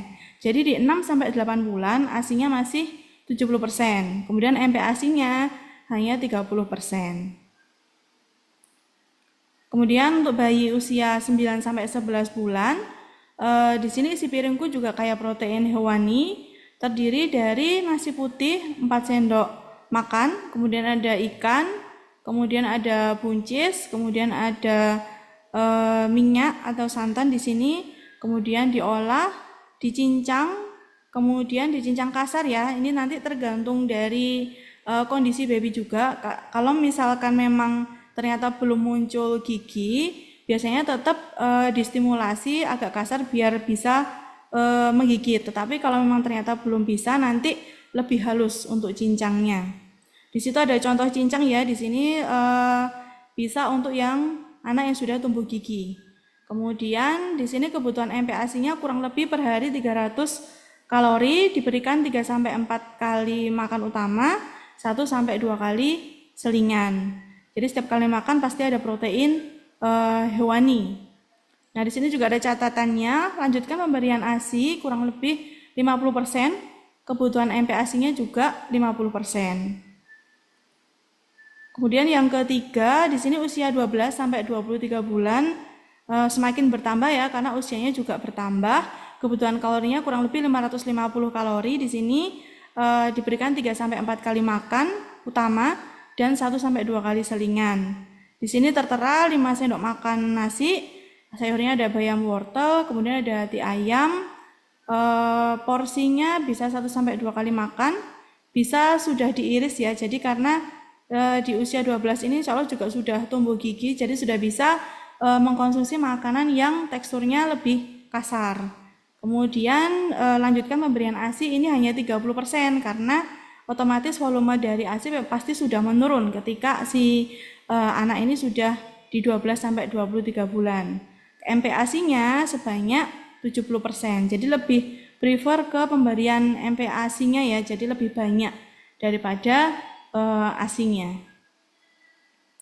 Kemudian di sini untuk usia 2 sampai 5 tahun ini udah seperti menu keluarga biasa ya. Di sini tertera contohnya ada 7 sendok makan nasi, kemudian ada paha ayam 1 potong, ada sayur, kemudian juga ada tahu di situ. Porsi makannya mungkin di sini 3-4 kali makan utama, 1-2 kali selingan, hampir sama ya seperti di yang sudah dewasa, jadi mengikuti menu keluarga. Kemudian ini cukup kandungan gizi, juga memperhatikan kebersihan dan ditambah cairan juga. Di sini 5-7 gelas per hari. Nah, bagaimana sih tips aman untuk menyimpan MPASI? Ini mulai dari bahan makanannya ya. Di sini simpan ikan dan daging dalam wadah plastik dan terpisah. Jadi tidak terkontaminasi oleh bahan makanan yang lain. Kemudian simpan dalam lemari pendingin dengan suhu kurang dari 5 derajat agar tidak tumbuh bakteri penyebab kontaminasi. Kemudian juga harus sesuai dengan tanggal kadaluarsanya ya. Jadi setiap makanan kemasan itu kan pasti ada kadaluarsanya. Nah, itu nanti bisa dilihat di situ. Jadi lebih aman. Kemudian apabila sudah berbentuk makanan, ini harus disimpan di lemari pendingin, harus segera digunakan jika berada di luar. Jadi apabila langsung digunakan, maksimal dikonsumsi adalah 2 jam. Kemudian kalau misalkan tadi menyimpan di chiller atau di frozen, apabila pengen dihangatkan lagi, ini bisa menggunakan microwave atau pengukus, seperti itu. Nah, ini untuk pesan gizi seimbang di usia balita. Biasakan makan 3 kali sehari, pagi, siang, dan malam bersama keluarga.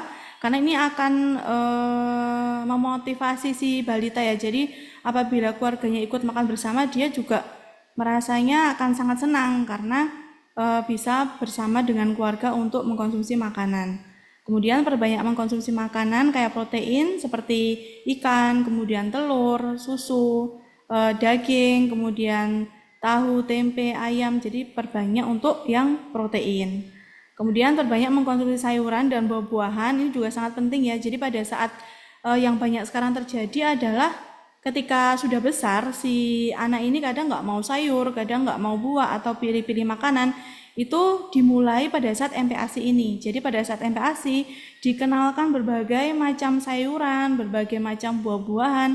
Jadi ketika nanti sudah besar, dia sudah mengenali, oh ini rasanya sayur A, oh ini sayur B. Jadi insya Allah nanti dia tidak memilih-milih makanan, jadi sudah mengenal untuk jenis sayuran dan buah-buahan atau makanan yang lainnya. Nah, kemudian batasi mengkonsumsi makanan selingan yang terlalu manis, asin atau berlemak. Ini contohnya misalkan seperti yang jajanan ya, jajanan misalkan dia yang terlalu manis atau makanan kemasan atau minuman kemasan itu sebaiknya dibatasi. Kemudian minum air putih sesuai kebutuhan. Biasakan bermain bersama dan melakukan aktivitas setiap hari. Di sebelah kanan ini juga ada tumpeng untuk pesan gizi seimbang ya. Jadi tertera di situ ada karbohidratnya, kemudian ada sayur, ada buah, ada lauk hewani, lauk nabati, dan ada pembatasan gula, garam, dan minyak. Ini aslinya juga berguna untuk yang anak dan dewasa ya, tidak hanya di usia balita. Nah, ini contoh saja berapa kebutuhan gizi usia balita. Di sini kurang lebih usia 1-3 tahun, kurang lebih energi 1350 kalori, proteinnya kebutuhan 20 gram, lemaknya 45 gram, karbohidratnya 215 gram, kecukupan airnya 1150 ml. Kemudian kalau dia usia di 4-6 tahun, ini kurang lebih energinya 1400 kilokalori, proteinnya 25 gram, lemaknya 50 gram, karbohidratnya 220 gram, dan kebutuhan air 1450 ml. Ini tergantung usia ya, jadi rentang usia di 1-3 dan 4-6 tahun kurang lebih kebutuhan gizinya seperti yang tertera di slide. Nah, bagaimana pemberian makanan pada balita? Ini kita harus memperhatikan beberapa hal. Yang pertama, jadwal makanan baik itu makan utama maupun snack ini harus diberikan secara teratur dan terencana ya. Jadi lama waktu makan maksimal juga 30 menit agar anak ini tidak merasa bosan.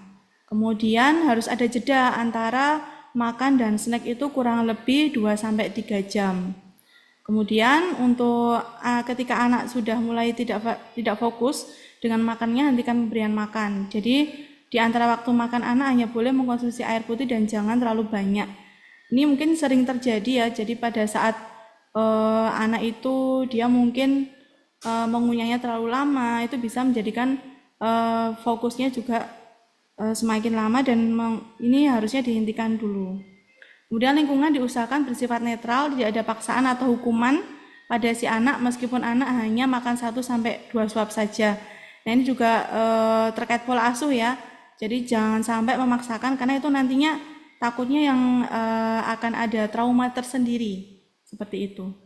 Kemudian biasakan anak di meja makan, tidak sambil bermain atau menonton televisi. Mengapa? Karena tadi dia akan kehilangan fokus pada saat makan kalau disambi untuk bermain atau menonton televisi. Jadi sebaiknya memang di meja makan dan dikenalkan jenis-jenis makannya tadi itu isinya apa saja. Jadi lebih mengedukasi juga untuk si anak tersebut. Kemudian misalkan nih seorang ibu atau pengasuh ini harus mampu menciptakan pola makan yang baik untuk si anak ya. Jadi kadang untuk ibu bekerja itu kan diasuh oleh pengasuh.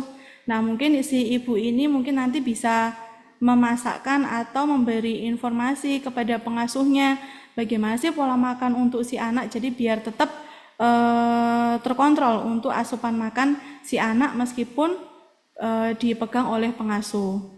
Ini harus diperhatikan lebih ya.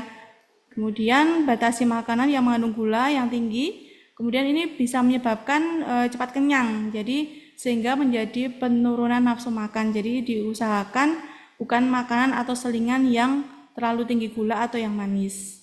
Kemudian menghindari bumbu-bumbu tajam, otomatis untuk anak-anak menghindari yang pedas atau panas ya, yang bereaksi di lambung. Jadi menghindari cabai, kemudian merica, lada, ini biar terhindar gangguan kesehatan lebih ke pencernaannya. Nah, di sini untuk manfaat MPASI sendiri banyak sekali ya manfaatnya. Jadi memenuhi kekurangan zat gizi makro dan mikro, terutama vitamin A, kemudian zat besi dan zin. Selain ASI juga sudah mulai berkurang saat usia 6 bulan. Jadi tadi kan ada proporsi ASI dan MPASI ya. Jadi ini adalah melengkapi kekurangan zat gizi makro dan mikronya. Kemudian mencegah terjadinya stunting dengan menekankan pada pemberian protein hewani pada MPASI. Ini sesuai dengan program pemerintah juga. Jadi ada penambahan untuk protein hewani.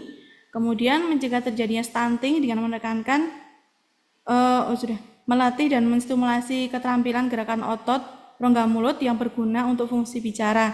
Jadi dia akan merangsang di otot rongga mulut ya. Jadi itu akan semakin mengenalkan makanan pada usia 6 bulan sampai 9 bulan tadi. Jadi harapannya pada saat nanti dia sudah dewasa, dia akan mengenal berbagai makanan dan tidak pilih-pilih makanan. Kemudian mengenalkan dan membentuk pola makan yang baik dengan membiasakan konsumsi makan yang sehat dan menghindari konsumsi makan yang tidak sehat.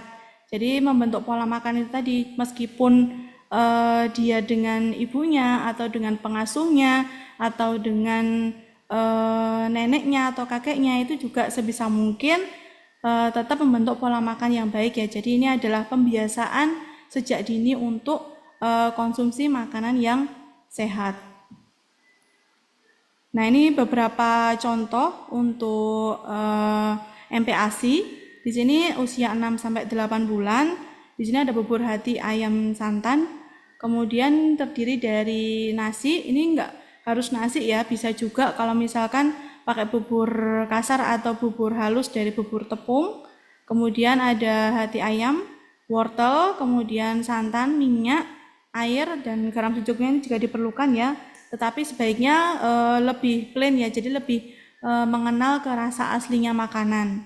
Bumbu-bumbu ini juga opsi saja. Kemudian di sini tertera kandungan proporsinya, energinya 75 kalori, proteinnya 3,3 gram, untuk lemaknya 4,2 gram, karbohidratnya 6,2 gram, mencukupi 1 kali konsumsi MPASI di usia 6-8 bulan. Kemudian contoh yang kedua, di sini 8-12 bulan. Contohnya adalah tim kentang telur. Jadi mengenalkan berbagai macam makanan itu akan lebih bagus ya. Jadi tidak selalu tepung atau tidak selalu dengan nasi. Ini kita variasikan, di sini ada kentang. Nah, di sini bahannya dari 50 gram kentang, kemudian ayam, wortel, kemudian telur, margarin, garam ini sesuai opsi saja. Kandungan per porsinya kurang lebih 230,4 kilokalori, proteinnya 14 gram, lemaknya 13 gram, karbohidrat 11,8 gram. Nah, teksturnya di sini kan masih terlihat lunak ya. Nah, ini nanti juga bisa melihat dari kondisi si bayinya. Kalau ternyata dia sudah memungkinkan agak kasar, untuk teksturnya bisa lebih kasar dari yang tertera di gambar. Kemudian contoh lagi di sini di 12 sampai 24 bulan, lagi-lagi tidak selalu karbonya, biar bervariasi ya untuk komposisi makanannya. Saya contohkan di sini ada 100 gram mie telur, kemudian ada telur puyuh, kemudian ada juga udang, sawi, wortel, kemudian ada bumbu-bumbu, ini juga secukupnya. Kemudian kandungannya di 1 kali porsi, di sini 262,8 kilokalori, proteinnya 12,5 gram, lemaknya 10,1 gram, dan karbohidratnya 30,1 gram. Nah, dari beberapa tadi mungkin bisa menjadi referensi ya. Jadi memang harus bervariasi makanannya, jadi agar anak ini tidak bosan untuk makan yang itu-itu saja, dan mengenalkan berbagai makanan ini sangat penting ya. Jadi dia akan mengetahui rasa makanan aslinya, bahan A, bahan B, bahan C itu nanti pada saat dewasa insya Allah itu tidak terjadi untuk pilih-pilih makanan seperti itu. Nah, mungkin cukup dari saya kembalikan ke Mas Tata. Terima kasih Bu Emi, luar biasa sekali tadi untuk penyampaian materi. Ini sudah ada beberapa penanya di kolom chat. Mohon izin saya bacakan. Yang pertama dari Bu Aulia. Mohon izin bertanya, apakah vitamin, suplemen, atau minyak ikan dapat mencegah stunting dan adakah cara cepat untuk mencegah stunting? Mungkin bisa ditanggapi dulu Bu Emi. Ya baik, terima kasih atas pertanyaannya. Jadi untuk yang pencegahan stunting tadi kita sudah bahas di sini ya. Jadi kita lebih prefer ke ASI dan MPASI. Jadi sebaiknya difokuskan dulu ke ASI dan MPASI tersebut semaksimal mungkin. Pemberian ASI eksklusif 0 sampai 6 bulan tadi karena itu sangat penting ya. Kemudian MPASI dari usia 6 sampai 2 tahun. Nah, kalau terkait suplemen tadi itu sesuai indikasi saja ya. Jadi bukan berarti dengan pemberian vitamin tadi itu dia langsung mencegah stunting, tidak, karena memang untuk pencegahan stunting ini lebih prefer ke makanan dan asupan makanan yang diasup oleh si balita tersebut. Jadi bisa lebih fokus ke makanan karena di situ akan mencakup untuk kebutuhan gizi si anak untuk mencegah si stunting itu. Begitu Mas Tata? Baik, terima kasih Bu Emi. Ada satu lagi penanya ini dari Bu Yulia. Apakah benar pesan orang tua dulu anak diberi temulawak atau kurkuma agar doyan makan? Itu mitos atau fakta? Dan jika fakta, bagaimana mengolahnya untuk diberikan ke anak? Mungkin secara saat ini begitu. Ya baik, terima kasih. Ini dari mbah-mbah yang dulu ya. Biasanya kan dikasih jamu biar dia bisa mau makan ya. Nah, kalau di kurkuma sendiri itu memang ada kandungan yang dia bisa untuk meningkatkan nafsu makan.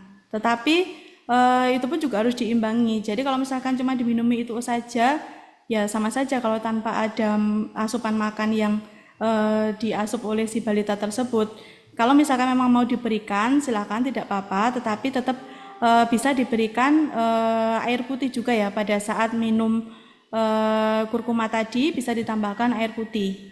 Seperti itu. Baik, terima kasih Bu Emi. Ini ada Bapak Yohanes Don Bosco Demu. Sudah raise hand ini. Selamat pagi Bapak Yohanes. Selamat Siang Pak, Selamat kami siang. Ya. Baik, ini Bapak dari mana ini? Kayaknya dari jauh sana. Pak, kami dari Poltekkes Kupang. Oh iya Bapak. Selamat. Ya terima kasih atas waktu yang diberi pada saya. Izin bertanya Pak, Ya yang silakan berkaitan Bapak. dengan stunting. Kebetulan ini kami kan sering Pak biasanya bimbing antar mahasiswa PKS. Biasanya di desa itu apa?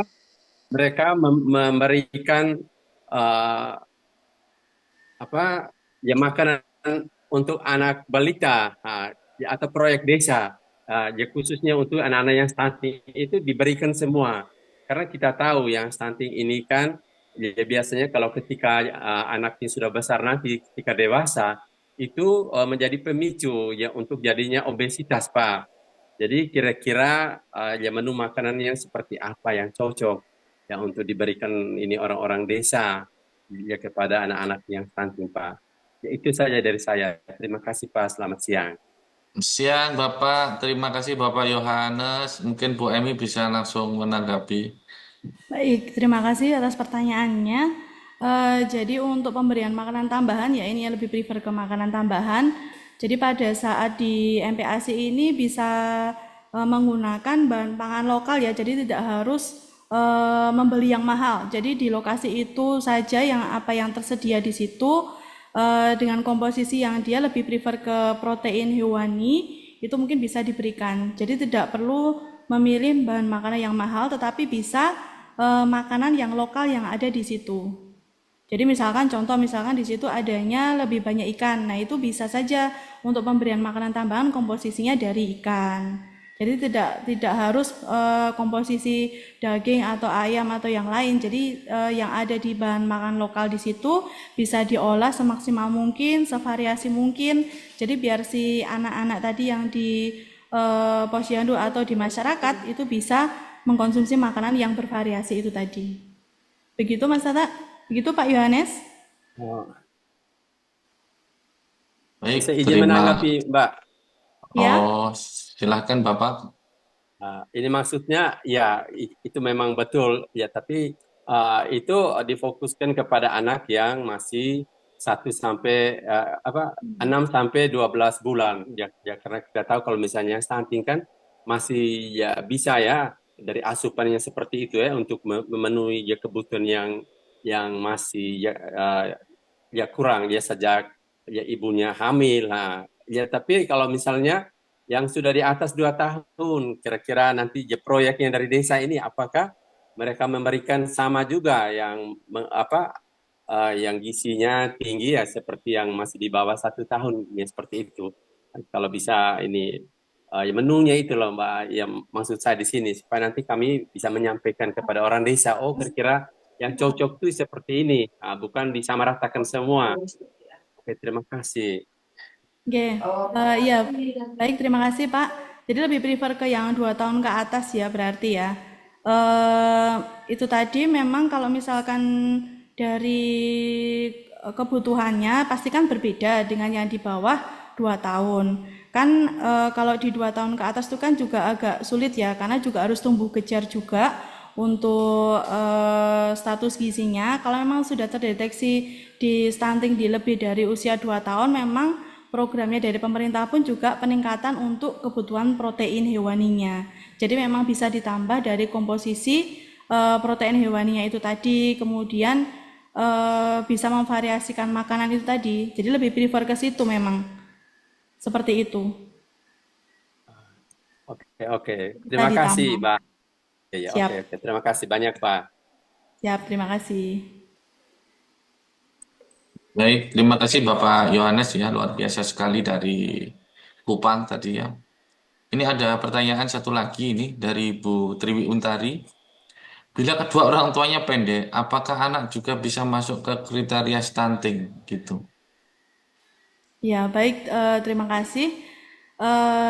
Ini persepsi dari orang tua ya, seperti ini ya biasanya. Tetapi tidak menutup kemungkinan anak ini bisa akan lebih tinggi dari kedua orang tuanya apabila gizinya tercukupi. Untuk stunting ini mungkin ada faktor genetik juga, tetapi tidak menentukan. Faktor genetik ini kurang lebih 10-20% saja. Selebihnya itu dipengaruhi dari asupan makanan si anak itu tadi.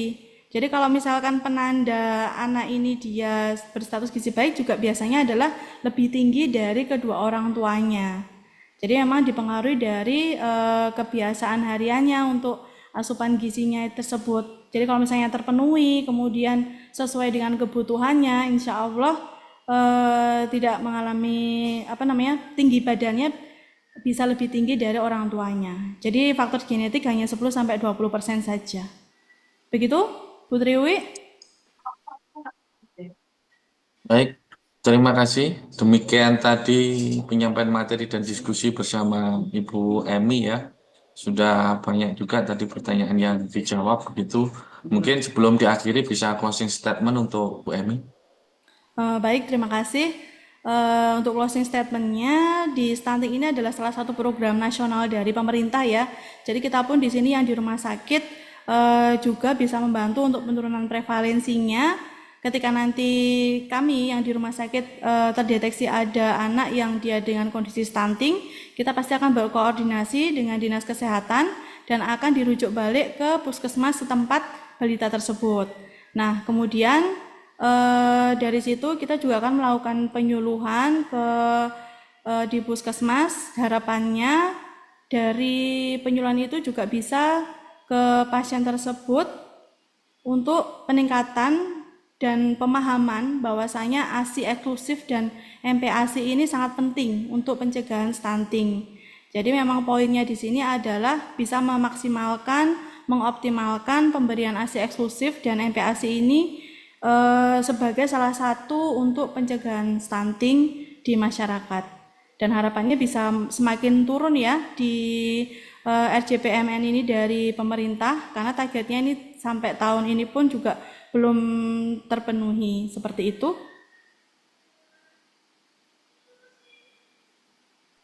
Baik, terima kasih Bu Emi ya. Bapak Ibu sekalian, para hadirin dan peserta, demikian tadi penyampaian dari Bu Emi ya. Terima kasih Bu Emi. Sampai bertemu di acara-acara selanjutnya, gitu ya. Bu Emi, terima kasih ya. Sama-sama. Oke. Bapak Ibu sekalian, demikian tadi penyampaian materi dan diskusi bersama narasumber begitu. Untuk Bapak Ibu peserta, sebelum ditutup untuk acara ini saya informasikan bahwasanya untuk kuis kita buka nanti jam 11 waktu Indonesia Barat. Jadi untuk jam 11 nanti untuk Bapak Ibu silakan untuk menyelesaikan seluruh rangkaian pembelajaran pada akun Pelataran Sehat Bapak Ibu. Sehingga nanti bisa mengunduh sertifikat secara otomatis pada akun Pelataran Sehat Bapak Ibu. Gitu. Mungkin itu yang dapat saya sampaikan untuk Bapak Ibu peserta ya. Saya ingatkan kembali bahwasanya nanti untuk akses untuk menyelesaikan pembelajaran kita buka hingga besok pada pukul 23.59 waktu Indonesia bagian Barat begitu. Demikianlah ya untuk webinar kali ini. Saya selaku pembawa acara sekaligus moderator, apabila ada kurang-kurangnya dalam memandu acara, jalannya acara, atas nama pribadi dan panitia, mohon maaf yang sebesar-besarnya. Bapak Ibu, sampai bertemu di acara webinar selanjutnya atau peningkatan kompetensi ataupun pelatihan yang diselenggarakan oleh Diklit Rumah Sakit Islam Surabaya Ayani ke depan gitu ya.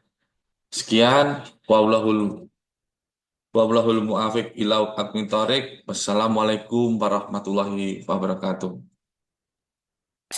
Waalaikumsalam. Waalaikumsalam warahmatullahi wabarakatuh.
Kesehatan. Assalamualaikum warahmatullahi wabarakatuh. Diklit merupakan bagian yang sangat penting dalam membentuk dan mengembangkan sumber daya manusia di rumah sakit. Sebagai rumah sakit yang berlandaskan pada nilai-nilai Islam, Diklit berkewajiban membentuk tenaga medis yang tidak hanya profesional, tetapi juga memiliki integritas moral yang tinggi. Semoga dengan izin Allah, kita dapat berperan dalam meningkatkan kualitas pelayanan kesehatan dan menjaga baik Rumah Sakit Islam Surabaya Ayani sebagai rumah sakit yang islami dan berkualitas. Saya, Dr. Dodo Anondo MPH Fiskua, Direktur Rumah Sakit Islam Surabaya Ayani. Wallahul ila aqwamit thoriq. Wassalamualaikum warahmatullahi wabarakatuh. Akhiri setiap kegiatan pelatihan dengan berdoa. 4. Menyanyikan lagu Indonesia Raya, Mars RSI, dan Nyalal Waton saat sebelum acara kegiatan. 5. Mengutamakan sholat tepat waktu dan memberikan break di waktu sholat. 6. Digitalisasi kegiatan layanan pelatihan. 7. Melakukan kolaborasi dengan unit terkait. Outhouse Training dan pelatihan khusus merupakan upskilling, adalah program pengembangan kompetensi untuk meningkatkan keterampilan tenaga kesehatan di luar Rumah Sakit Islam Surabaya. Melalui pelatihan yang diselenggarakan di luar institusi, peserta mendapatkan pengetahuan dan teknik terbaru untuk memastikan pelayanan yang diberikan selalu up-to-date dan berkualitas. Program izin belajar dan tugas belajar kami rancang untuk mendukung pengembangan akademik dan profesional tenaga kesehatan dengan memberikan dukungan penuh untuk melanjutkan pendidikan secara formal. Pendidikan dan penelitian sesuai dengan visi rumah sakit untuk menjadi rumah sakit Islam pilihan utama masyarakat dalam pelayanan, pendidikan, dan penelitian, bagian Diklit memiliki peranan penting untuk memberikan pelayanan